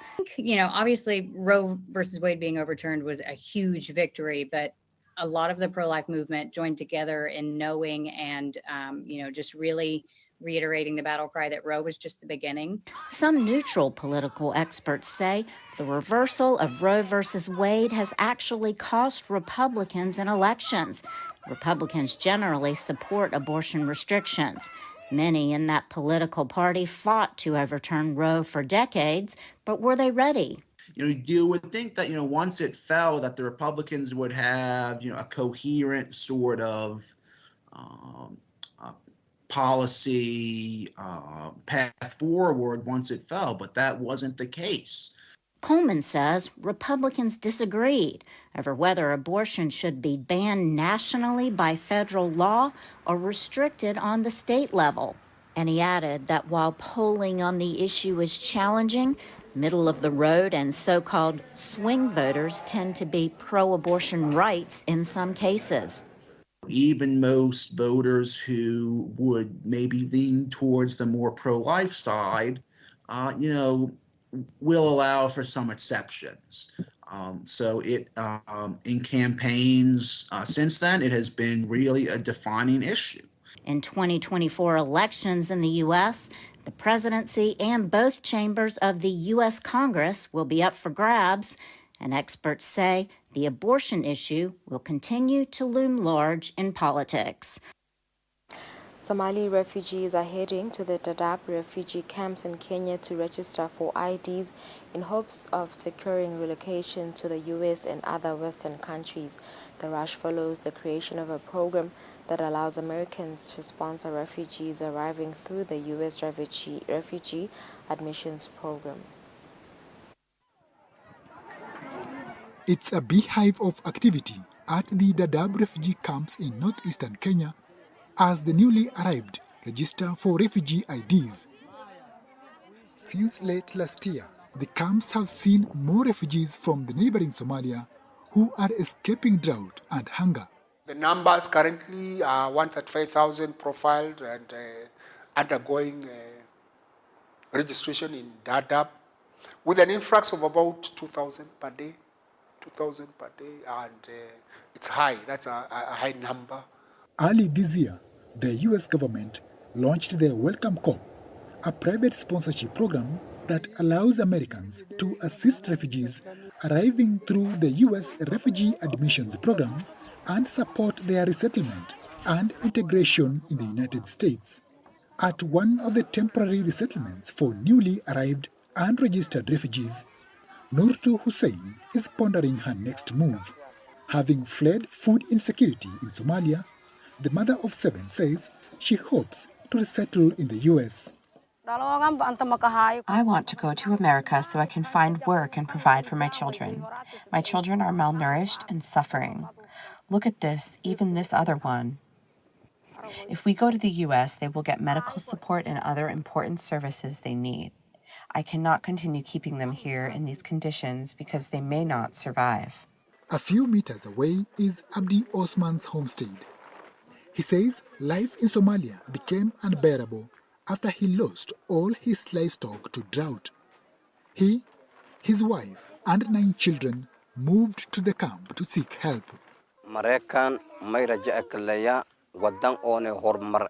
America is a land of opportunity. I have seen refugees who have been given the opportunity to resettle in the US, improve their lives after they get there. The Kenyan government says it is working on a plan to integrate refugees, and it welcomes help from its partners to support the refugee population. American corps are very much welcome in supporting programs, in supporting the relocation, in supporting the refugees. We are creating hope away from home. There are nearly 700,000 refugees in Kenya, according to the country's Department of Refugee Affairs. Since 2015, only 59,000 have been resettled to third countries. Unregistered refugees like Hussein and Osman and their families will have to wait for full registration before they can get consideration for resettlement. Refugees from Rwanda and Burundi living in Eastern Democratic Republic of Congo say they are experiencing difficult conditions in refugee camps. Mukamusoni Venancy lives with her 7 children in this house made from old wood planks. Sometimes the roof leaks, but it is still a temporary home thanks to a generous offer from a Goma resident. Venancy fled conflicts in her home country of Burundi and has been living in the Democratic Republic of Congo for the past 15 years. Over time, she says, her living conditions haven't improved. I sleep on the floor. I don't have a bed. I put up a tarpaulin and then I put a mat over it and then I lie on it. She says fending for herself and her children is a struggle. For now, Venancy can provide for her family. We also do housework and are paid daily. If we don't do this work, we can't find food. Tuzeimana Esther, a refugee from Rwanda, fled her home country following the 1994 genocide and has been living in the DRC since. A widow and mother of 6 children, Esther says she's going through a similar situation. To find food, I have to carry parcels for people. I often go into the forest to look for wood. I also carry bags of embers. The children also carry parcels to the market. That's the bad situation we live in. A few days ago, Esther lost her son in an accident. She says he owned a motorbike taxi business and was the main breadwinner in the household. He also played a father figure role. As Esther looks at her photos, she bursts into tears. There's nothing left to hope for. He's the one who looked after us. Humanitarian organizations have never helped me. When I lost my son, they gave me nothing. They left me to fight alone instead of coming to sympathize with me.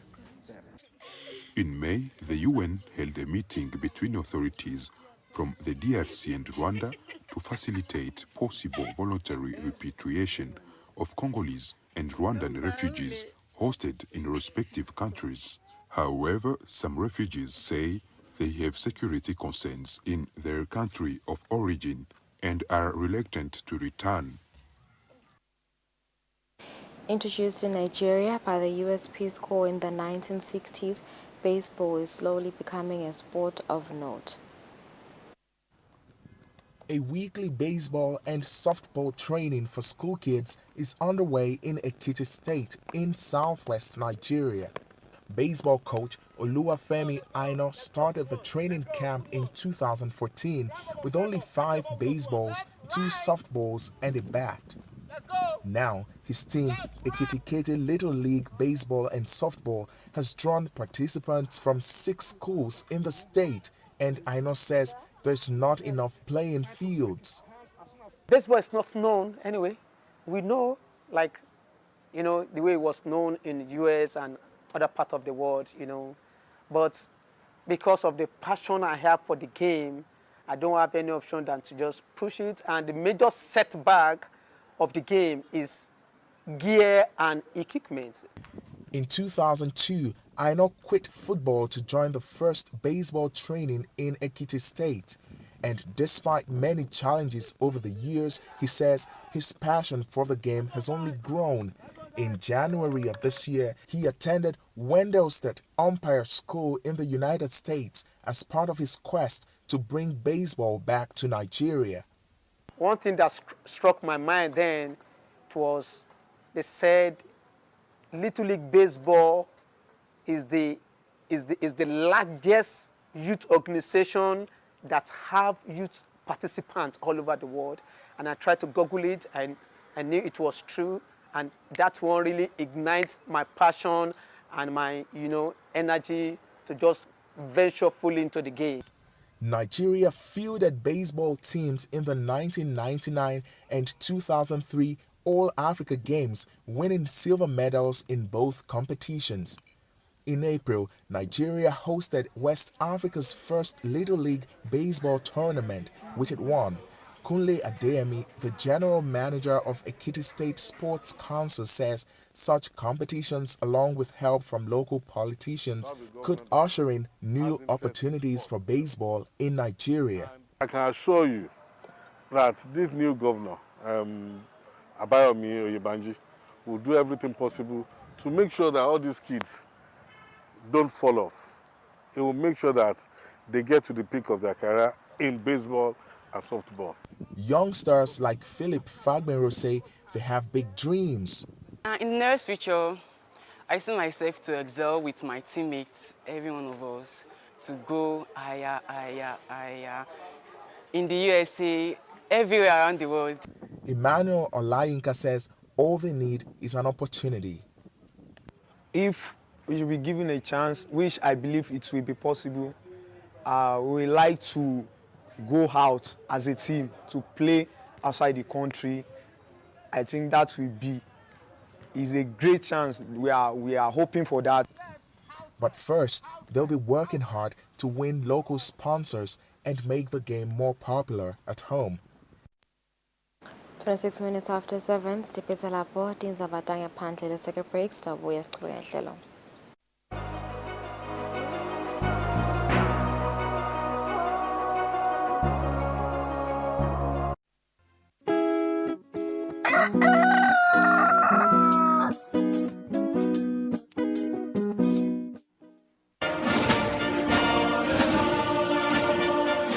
Do you remember the spinning thing?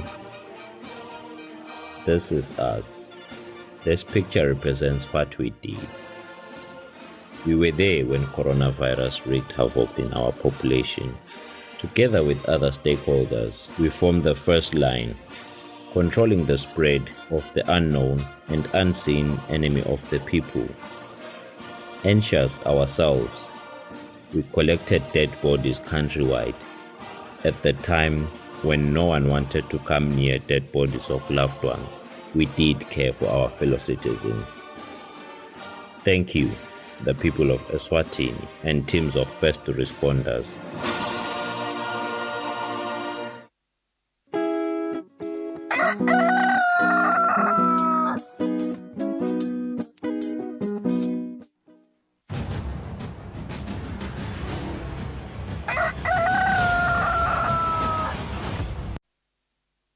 Asimze sinemukele sakuvuselana olosandza kusivulela lesikhathi sitakhulumisana nemxhumanisi wamaphoyisa nesive kuva ukuthi impelasomvo lesuka ke ihambe kanjani. Asivusele phiko lomhla ekseni ingabe impelasomvo ime kanjani? Siyavusela Thombeni, siyavusela laso sonke sive sakangwane ekseni. Sibonga kakhulu kuleli thuba lapho khona sathi sasive ngekuthi impelasomvo ihambe kanjani ngasehlangothini lephepha even la kangwane. Sisho ukuthi siyathi ukuthi impelasomvo iba nako ukuphithitela lokuhlukahlukene. Sibonile ke imisebenzi lebeyikhona kulo live lapha nalapha leyo lemncane nalemkhulu. Asibonga kakhulu kuso sive kusibambisa lapho khona bekubita ukuthi bathathe mhlambe ama-order athide kuwe amaphoyisa mhlambe la angasafani nenchubo noma nenjwayelo. Siyabonga kakhulu ukuthi sive sisibambisile sisayenda yonke leyo misebenzi. Sisingena ke evikini nje sibuya kuye impelasomvo lebeneti gigaba ke letincane noko lapha nalapha leminye yato legcine ihamba nayo umphefumulo njengalokuthi sibena lo jale lishiya kwemhlabeni lapha enzaweni yasengculwini ndaba mhloshana ngaphansi kwesiteshi sangamafutheni lapho khona kusolakala ukuthi indvoda ishaye emadvoda lamanye yagcina ishiya emhlabeni yaphinze bayishisa lekungumkhuba lona lesingadi ukuthi ingabe bekusuke ngani sitawuchubeka noko neliphenyo. Kepha sichubeke kusicela sive ukuthi akunanzaba umuntu wone kangakanani wone ini asichubeke sishiye lokho emthethweni ukuthi uma ngabe umuntu onile simikise emaphoyiseni lathutane ahambe awutiphendulela kuloko kokucala. Kanti ke siphindze sabanayo ingodi lehamba nemphefumulo lapha endansi kalobamba lapho khona ikhumbi yaphelelwa amabhiliki ilayishe sona sive yagcina abantu bashiya munye emhlabeni kulabo lebebalimele labathathu ke basesibhedlela baselashwa sithemba ukuthi batawuba ngcono. Kanti ke letinye tingoti lesiphoka ukuthi bona tidlanga dalabo labahamba ngetinyawo bawele emgwaqweni lomkhulu lesithi i-freeway. Siyacela ukuthi sive asingalokothi kakhulu kati nasekumnyama emathuba ukuthi uthole ingoti asetulu kakhulu noma ugcina uphatha msetona timoto digcine tona setithola ingoti mhlawumbe wona sowukhonile kubaleka sisive nje senkosi asichubeke sisixwayise ngakuloko.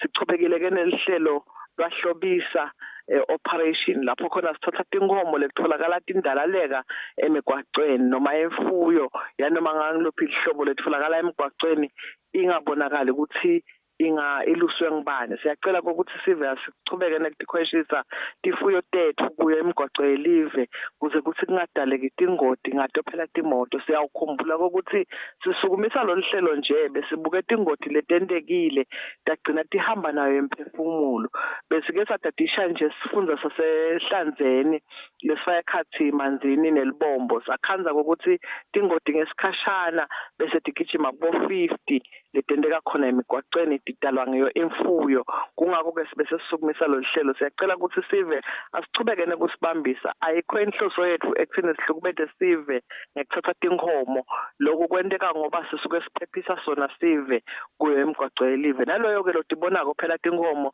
noma ngabe tingasito takhe kuyaye kube kuhle ukuthi alekelele ngekutisusa emigwaqweni siphinde sikhuthathe ukuthi noma uhulumende sekasendele lokuhle njengaloku sibona kuchubeka kwakhiwa komgwaqo kulesinye isikhathi afake fenisi afake amagede asingabe sesiyakuthatha lokho sesiyokusebenzisa emakhaya ethu siyafisela wonke umuntu liviki lelihle njengaloku sevele siliqalile siyabonga kakhulu Sibakakhulu Phiko kuseketala yombiko wayempela Somvu asibahlele emakethe nasibuya sidabe sideka temidlalo.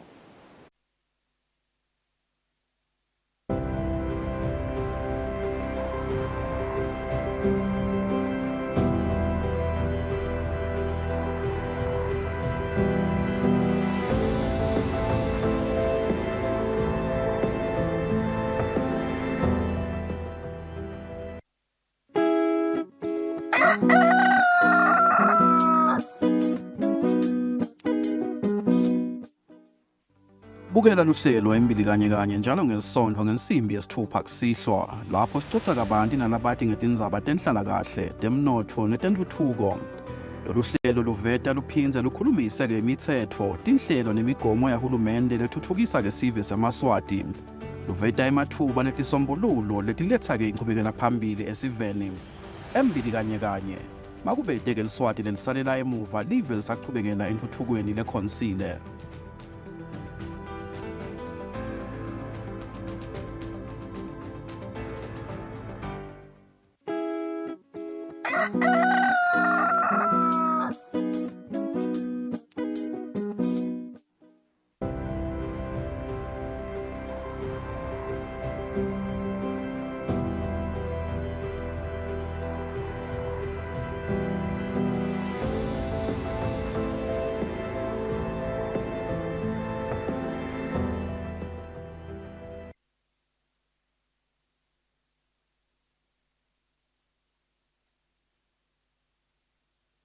Siphindze sikwamukela ehlelweni imbukeli sibuka nathi leti hambe embili ke kulempela Sonto kusukela ngalesihlanu kude ke kube lisonto sawuqala nje nganayi lihambe embili leqhamuka etiko letekulima liphindela ndvunankhulu uThemba Masuku selinikete litiko letekulima insaya ukuthi limeme tikhulu maliphindze lenta umhlangano wekubuka tindlela tekuthuthukisa abantu labasha kutekulima youth in agriculture indaba njengoba ke abantu labasha bakhala ngekuthi bete kahle umhlaba wekulima liphindela ndvunankhulu belikhuluma nalivala lomhlangano locale ngalesine lebekatse ubanjelwe eMavuso Trade and Exhibition Center. Asike letibuya khona eParliament umbiko welikomiti lelibuke kusebenta kwelitiko letemfundvo nececesha endlini abayesikhulu letfula umbiko walo endlini ngemtsetfo losakhankanywa welibandla lelicasha abothishela i-Teaching Service Commission. Umbiko uveta ukuthi inhlangano yabothishela seyifuna kuba ingcenye yalelibandla. Ilitiko letemfundvo lithi kuba ingcenye yalelibandla kwengamelwe ngumtsetfo sisekelo welive. Yeah, kanti-ke kulenye nje lechamuka noma ke lekhulumisa tindzaba tekuguquka kwesimo selitulu tinkampani letingekho ngaphansi kwahulumende tingadlala indzima lenkhulu ekulweni nekuguquka kwesimo selitulu lapha eveni. Lokhu kushiwo ngumphathi weluhlangothi lolubuke isimo selitulu Dudu Nhlengetwa lothi leti tinkampani tingasita ekutheni tifake imali letitawulwa nemithelela kanye netimo letibanga kuguquka kwesimo selitulu letinhlangothini letahlukene. Nhlengetwa bekakhuluma ngesikhathi kulemhlangano lobukisisa indzima lengadlalwa tinkampani letitimele ekulweni naso lesimo. Asiletinye letibuya enkampanini Macmillan inkampani leshicilela tincwadzi Macmillan yasekela umncintiswano wokubhala kanye netinkondlo ngemali lengu-150,000 emalangeni latangenela abafundzi labasemabangeni lasetulu kulo lonke leSwatini. Lobukete kumaketha kule nkampani isiboniso sihlongonyane wathi inhloso yalomncintiswano thuthukisa emakhono ebafundzi kutekubhala labangagcina sebatiphilisa ngawo kusasa. Kanti-ke liqhamuka lapha ehhovisini leliphini landvunankhulu. Lehhovisi leliphini landvunankhulu likhutsata abaphathi betikolo ukuthi babe neligumbi lapho-ke kutawugcinwa titfombe noma lwati lwebantfu lesebaphumelele etinhlangothini letahlukene laba-ke bafundza kuleto tikolo. Kute-ke bafundzi batawuba nemdlandla wekutimisela. Lokhu kuvetwe ngilobuke inhlalakahle yebantfwana Mhambi Ndlangamandla ngesikhatsi lelihhovisi ligubha lilanga lemphana esikolweni lesiphakeme saseMankayane. Sichubeka nato lethamba imbili kule mpelasomvo liphila ndvunankhulu Themba Masuku lathi uhulumende solo uyachubeka nekwenabisa lusito loludzingwa sive ngekulisondzeta kanye nekwakha takhiwo letenta kutsi kube melula kufinyelela kwalolu sito. Liphila ndvunankhulu ke lathi nome kube netinkinga kepha uhulumende ukhonile ukuthi yente imisebenti lebekavele ayihlelile. Kunomsebenzi wekuvulwa kwemisebenzi lembalwa enkhundleni yasenkwene liphini landvunankhulu Themba Masuku lithi uhulumende ukhonile kunamathela emgomeni wekutfutfukisa takhiwo kanye ke nekuniketa emaswati lusito. Masuku uphindze wancoma nekuthi kunesidzingo sekuthi tikhulu tibe nendzawo yekusebentela. Onke lama project wabona ngama project lakhona la kuyi service delivery ngemsombuluko bengibhekele ekhwezi ehlathini nje esikhotheni kune factory lenkulu lekhulumisa le plan yahulumende belongibuta ngayo the infrastructure development ne service delivery.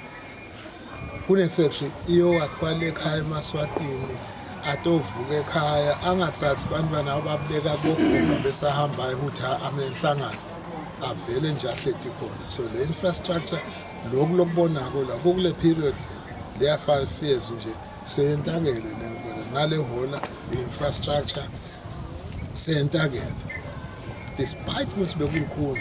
Senzo Shabangu losabambe kuba yindvuna emphakathini wasebuseleni uthi ke kuleli hola sekutawusitakala sive sakuleya ndzawo ukuthi ke singanzinzi nasifuna kwenta imisebenzi. Nebantu batawushada la imishado besihamba siyoqasha khashane nyalo likhona lihola nalabafuna kulinzela bayangena laba sithi nje sicela ukuthandaza la noma kusemini tandla tethu tivulekile. Le misebenzi levuliwe ihambisana nemkhombandlela uhulumende la usukumisa lokugcile etinhlangothini letfaka ekhathi kutfutfukisa takhiwo. Etindzabeni kubika Sondomlangeni nginaThemba Shabangu ebuseleni. Kanti-ke liphini landvunankhulu Themba Masuku liphindze lavula ngalokusemthethweni libhuloho latebetebe emphakathi wasebuseleni ngaphansi kwenkhundla yasenkwene khona esifundzeni saseshiselweni. Kuleli wavita ukuthi baphelele kusekeleni ngalokuphelele bonke bantfu bakulamanye emave labakhosele kuleli ngekulandzela imigomo yakamhlabuhlangene. Lokhu ke kwashiwo indvuna yasekhaya umfana nkosilindiwe kamalinza ngesikhathi live ligubha lusuku lwabakhoseli lolaphakamiswa ngomhlabuhlangene ngeminyaka wa 2001. Umhlaba wonke ukhumbula bakhoseli nathi singihulumende sitasijoyina nemhlaba wonke kulesikhathi lesilapho khona umhlaba ukhumbula abakhoseli.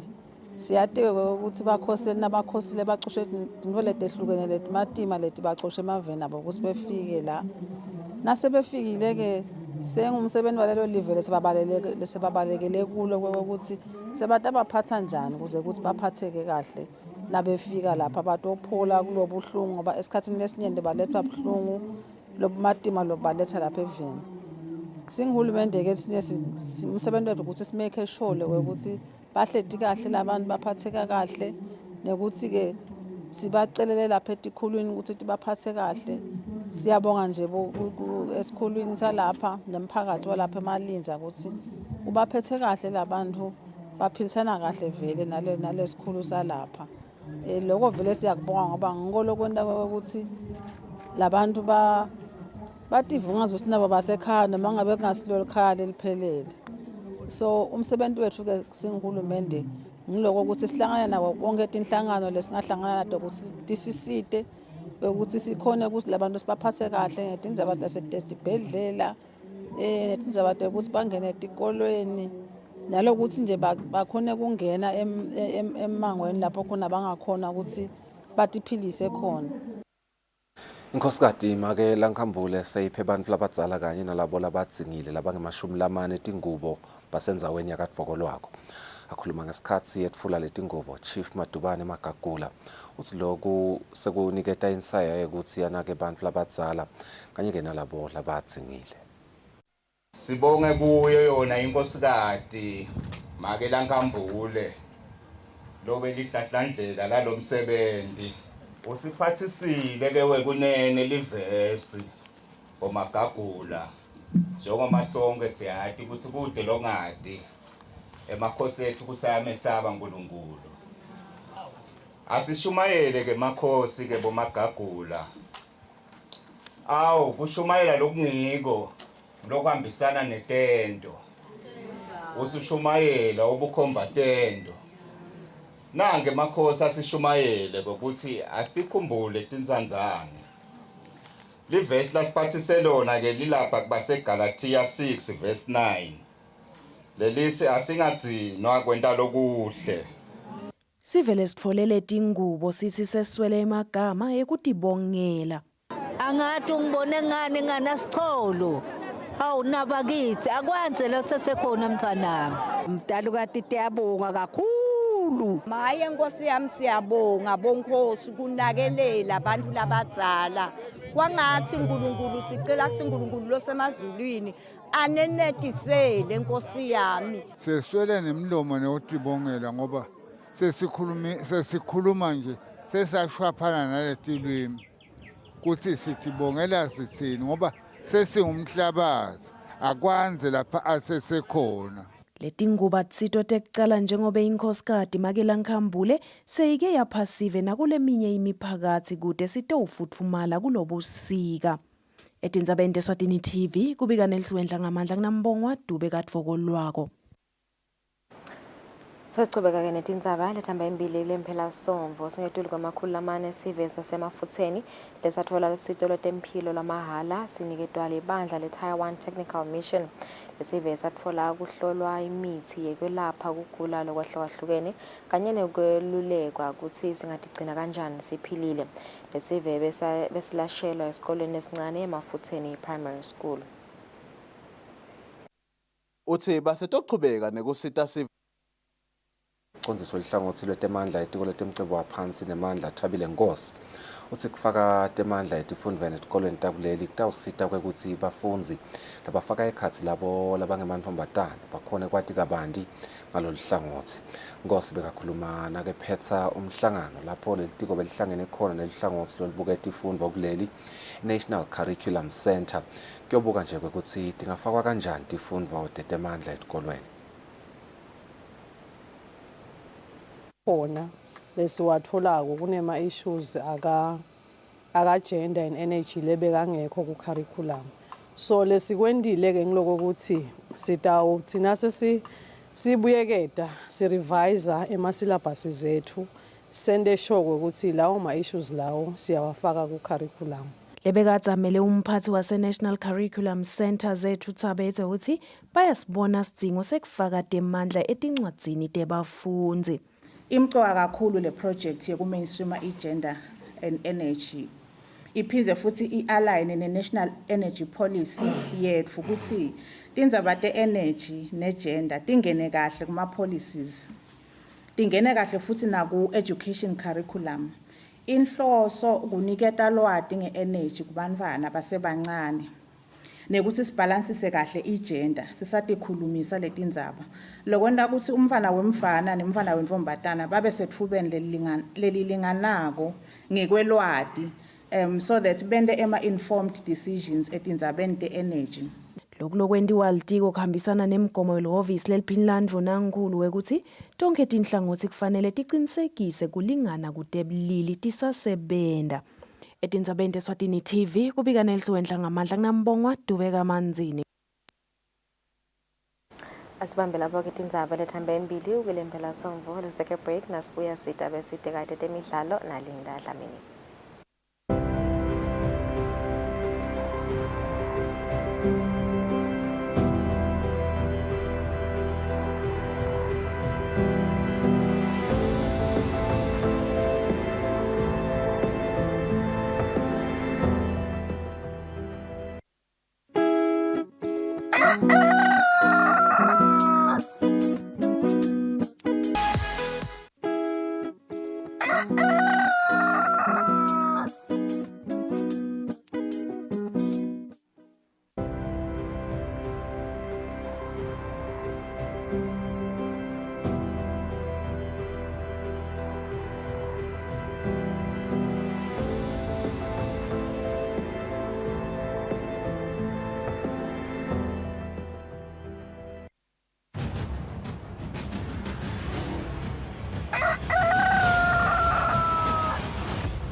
48 minutes after 7. The biggest question, in fact, Poland, why is the Saudi League signing so many players, in fact, from the Premier League?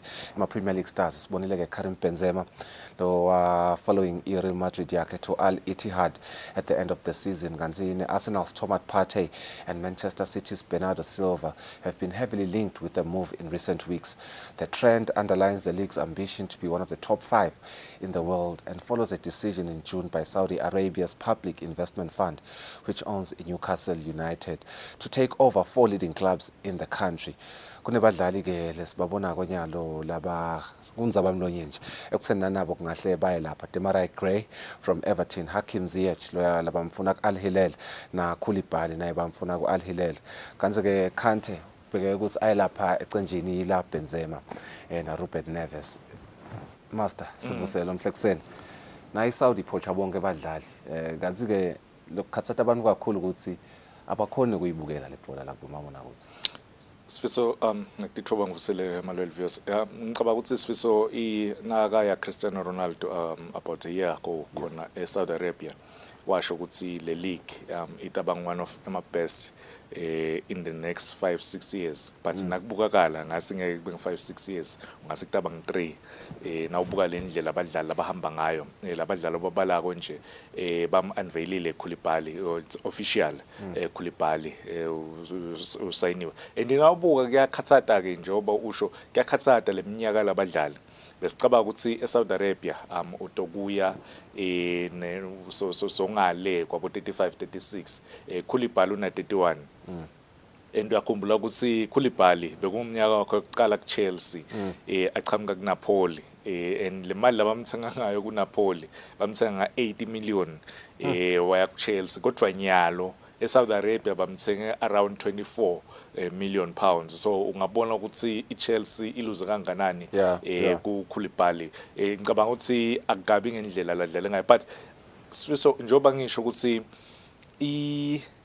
iSaudi Arabia ithole the right person kube ambassador. Remember ukuthi contract yakhe Cristiano Ronaldo kune lapho khona basho khona ukuthi even after asa retire utaqhubeka abe ambassador yebhola yase Saudi Arabia kutama nekuletha badlali kutama nekuletha ukuthi ba host iWorld Cup. So ngicabanga ukuthi lokho seyimthelela yako lokho is a star, but labadlali kuyabawarisha abantu base Europe. Ruben Neves captain wa Wolves is only 24.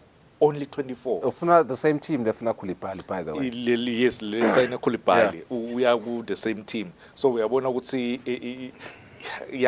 kumatima bekane future macembe incumbi bekamfuna eNgilandi, but already uvume ma personal terms savunyiwe khona eSaudi Arabia. Njengoba ngisho ukuthi una 24 kuphela bongacabanga ukuthi usayitawusalelwa useselelwe iminyaka leng7 to 8 adlala khona eEurope, but akukendeki lokho. Ngolo Kante, asikhuluma ngolo Kante master. Now buka the way that he has played English Premier League, it's just his career. Now buka isiling yakhe, potential yakhe lesesele considering his age as well. Umrate kanjani khamba kwakhe kuya eSaudi Arabia, is it a good move? Yeah. For Ngolo Kante angikhali. Ngolo Kante ucishe so wine konke uphakamise tonke tinkomisho eNgilandi. Iphakamisile iLeague with Leicester City, wayiphakamisa with Chelsea, wayiphakamisa World Cup neFrance, wayiphakamisa Champions League. Cishe so wine konke ngisho nje ukuthi ema injuries abesadlala inzima lenkulu kakhulu kuye career yakhe kuChelsea, ngoba last season nje udlale less than 6-7 games nawubuka bobonke labo coach labafikile labe babamba only Frank Lampard ladlala khona ama games lamane ngikhona udlale about 4 lalabanye badlala 1 aphuma. So ngicabanga ukuthi bese kufanele ukuthi ahambe ayikhona eSaudi Arabia because le deal yakhe imnika imali lenhle kakhulu, it's around 30 million per year. Ngicabanga ukuthi imali leyo lenhle for umdlali longwetulu kwa 32 ukuthi salungiselela i-retirement. Hakim Ziyech, nakuthiwa kunemuntu losenhlanhleni, at least from my eyes, I'm not an analyst, kujoyina i-team ya Cristiano, knowing what that can do for you as a player, because Cristiano is still a good player. Singakusho lokunene. Uthini nge-exit yakhe from Chelsea. Imali leningi, by the way, le spendwako kule exit yakhe. Is it a good move for him as well? For Hakim Ziyech, angiyathi ukuthi ku-Chelsea nakhona last season agabi kahle for Hakim Ziyech, but for i-career yakhe, because is still young naye, i-career yakhe ngicabanga ukuthi kujaka ke Saudi Arabia for Hakim Ziyech. Yes, njoba ngisho ukuthi usho ukuthi uyodlala naye Cristiano Ronaldo, kodwa bongacabanga ukuthi emacembu in Europe, some of big names like bo Inter Milan, Juventus, Manchester United, even nase Spain, bongacabanga ukuthi bekangaya khona Hakim Ziyech. Ngicabanga ukuthi nyalo nawubuka about 3 webadlali ma top African players la saya khona eSaudi Arabia, which personally ngiva ngathi akusiko good for i-African football. Hakim Ziyech, Koulibaly lebesikhuluma ngaye, captain wase Senegal, na Mendy, goalkeeper wase Senegal, naye kubikwa ukuthi ema-personal team, in fact sovele ukhona khona eSaudi Arabia. Ngicabanga sinaloko akusiyo into lenhle besikhathi Mendy about 2 years ago waba goalkeeper of the tournament Champions League, wawina Champions League. In fact in a space of 11 months Mendy wawina i-Champions League, wawina i-AFCON, wawina i-Club World Cup, cishe tonke letinvo leto as a goalkeeper ukwinile in a space of 11 months. So for a goalkeeper, a top goalkeeper like him ahambe aye Saudi Arabia akusiko neze nani kahle. Kunana ngumdlali ke Demarai Gray, master. He was signed in the summer league in 2021, arriving from Bayer Leverkusen for just 1.7 million pounds. Nangiyalo ufuna Al Hilal. Ngetimali lechisiwe. I think le incentive yale mali, it's really difficult for them Logwala, because at the end of the day, in fact we had a debate with one of my friends, Nampila Sonto, Utsi, they are in business after all, basebenda njengam now. They want a good, they want imali lephilayo. Do you blame them? Ngihlala ngithi Sifiso, i-loyalty ayizange seyike ibhadale, izange ikibhadale. Isida ama-bills noma nje personally ayibhadaleli i-loyalty. If Thierry Henry azange aye Barcelona ngabe uthi Champions League. If azange nje aye Barcelona ngabe uthi Champions League. If Steven Gerrard akachubekanga wahlala ku Liverpool ngabe unayo i-league, but ude i-league, English Premier League. Dinvo leto lengikhuluma ukuthi i-loyalty kulesinye isikhathi ayibhadali. Labadlali laba ukhuluma Gray, is young naye, umdlali we-Everton, a very very good player, lokhona ukushaya amagoli ngaphandle kwe-18. Kodwa at the end of the day vele bafuna yona imali, sifuna yona imali, wonke umuntu usemsebenzini because of imali. I-loyalty ndakusho futhi ayibhadali. Sesirepapa master, kunenzaba ya Kai Havertz. Uposte isithombe ka Twitter emeceleni kwa Kovacic. Mateo Kovacic. Ubhala, it was a tricky caption. Lepute team yakhe into her friends, the Chelsea and Arsenal, both teams into her friends. The caption yakhe ngiyo le very tricky kakhulu master, lento la ishilo. Utsini ngaye. Is he really, what is his next move? No, personal terms asayinilo kwendeka namhla unveil officially as an Arsenal player, yena Kai Havertz. Mikel Arteta, coach of Arsenal, a big fan yakhe Kai Havertz, lo ngicabanga ukuthi utamsebenzisa, and ngicabanga ukuthi etinkulumeni tabo umdlalele lesithombe ukuthi ufuna adlale kanjani kweqenjini le-Arsenal. And nawubuka uposte isithombe njengoba usho ku Twitter, bana Mateo Kovacic to Manchester City. So le badlali ngicabanga le exodus yama players ku Chelsea about 8 wabo already ba confirm ukuthi bahamba. Ukhuluma nga Kovacic, ukhuluma nga Mendy, ukhuluma nga Koulibaly, ukhuluma nga Ziyech, ukhuluma nga N'Golo Kante, ukhuluma nga Kai Havertz. Bonke labadlali labo ukhuluma ngama quality players. Kodwa if Mario Pochettino ashito ukuthi labadlali laba angibadzingi, then kukahle, but if kuba parts then that's a problem. It's going to be really tough kubona Chelsea ukuthi ita rebuild kanjani, especially after such a horrible season, master. Yeah. But it will be interesting indeed. Sastababona next season. Asibahlola market masinyane sibuye sivale inhlelo.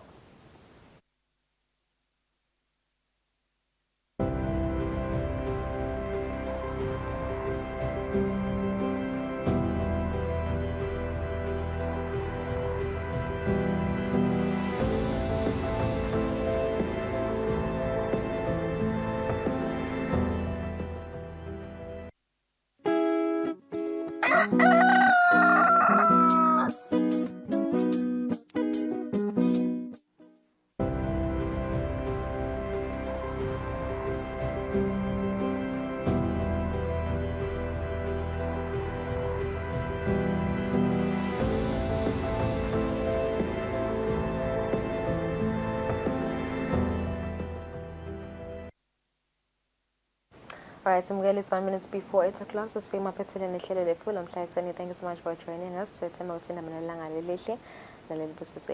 next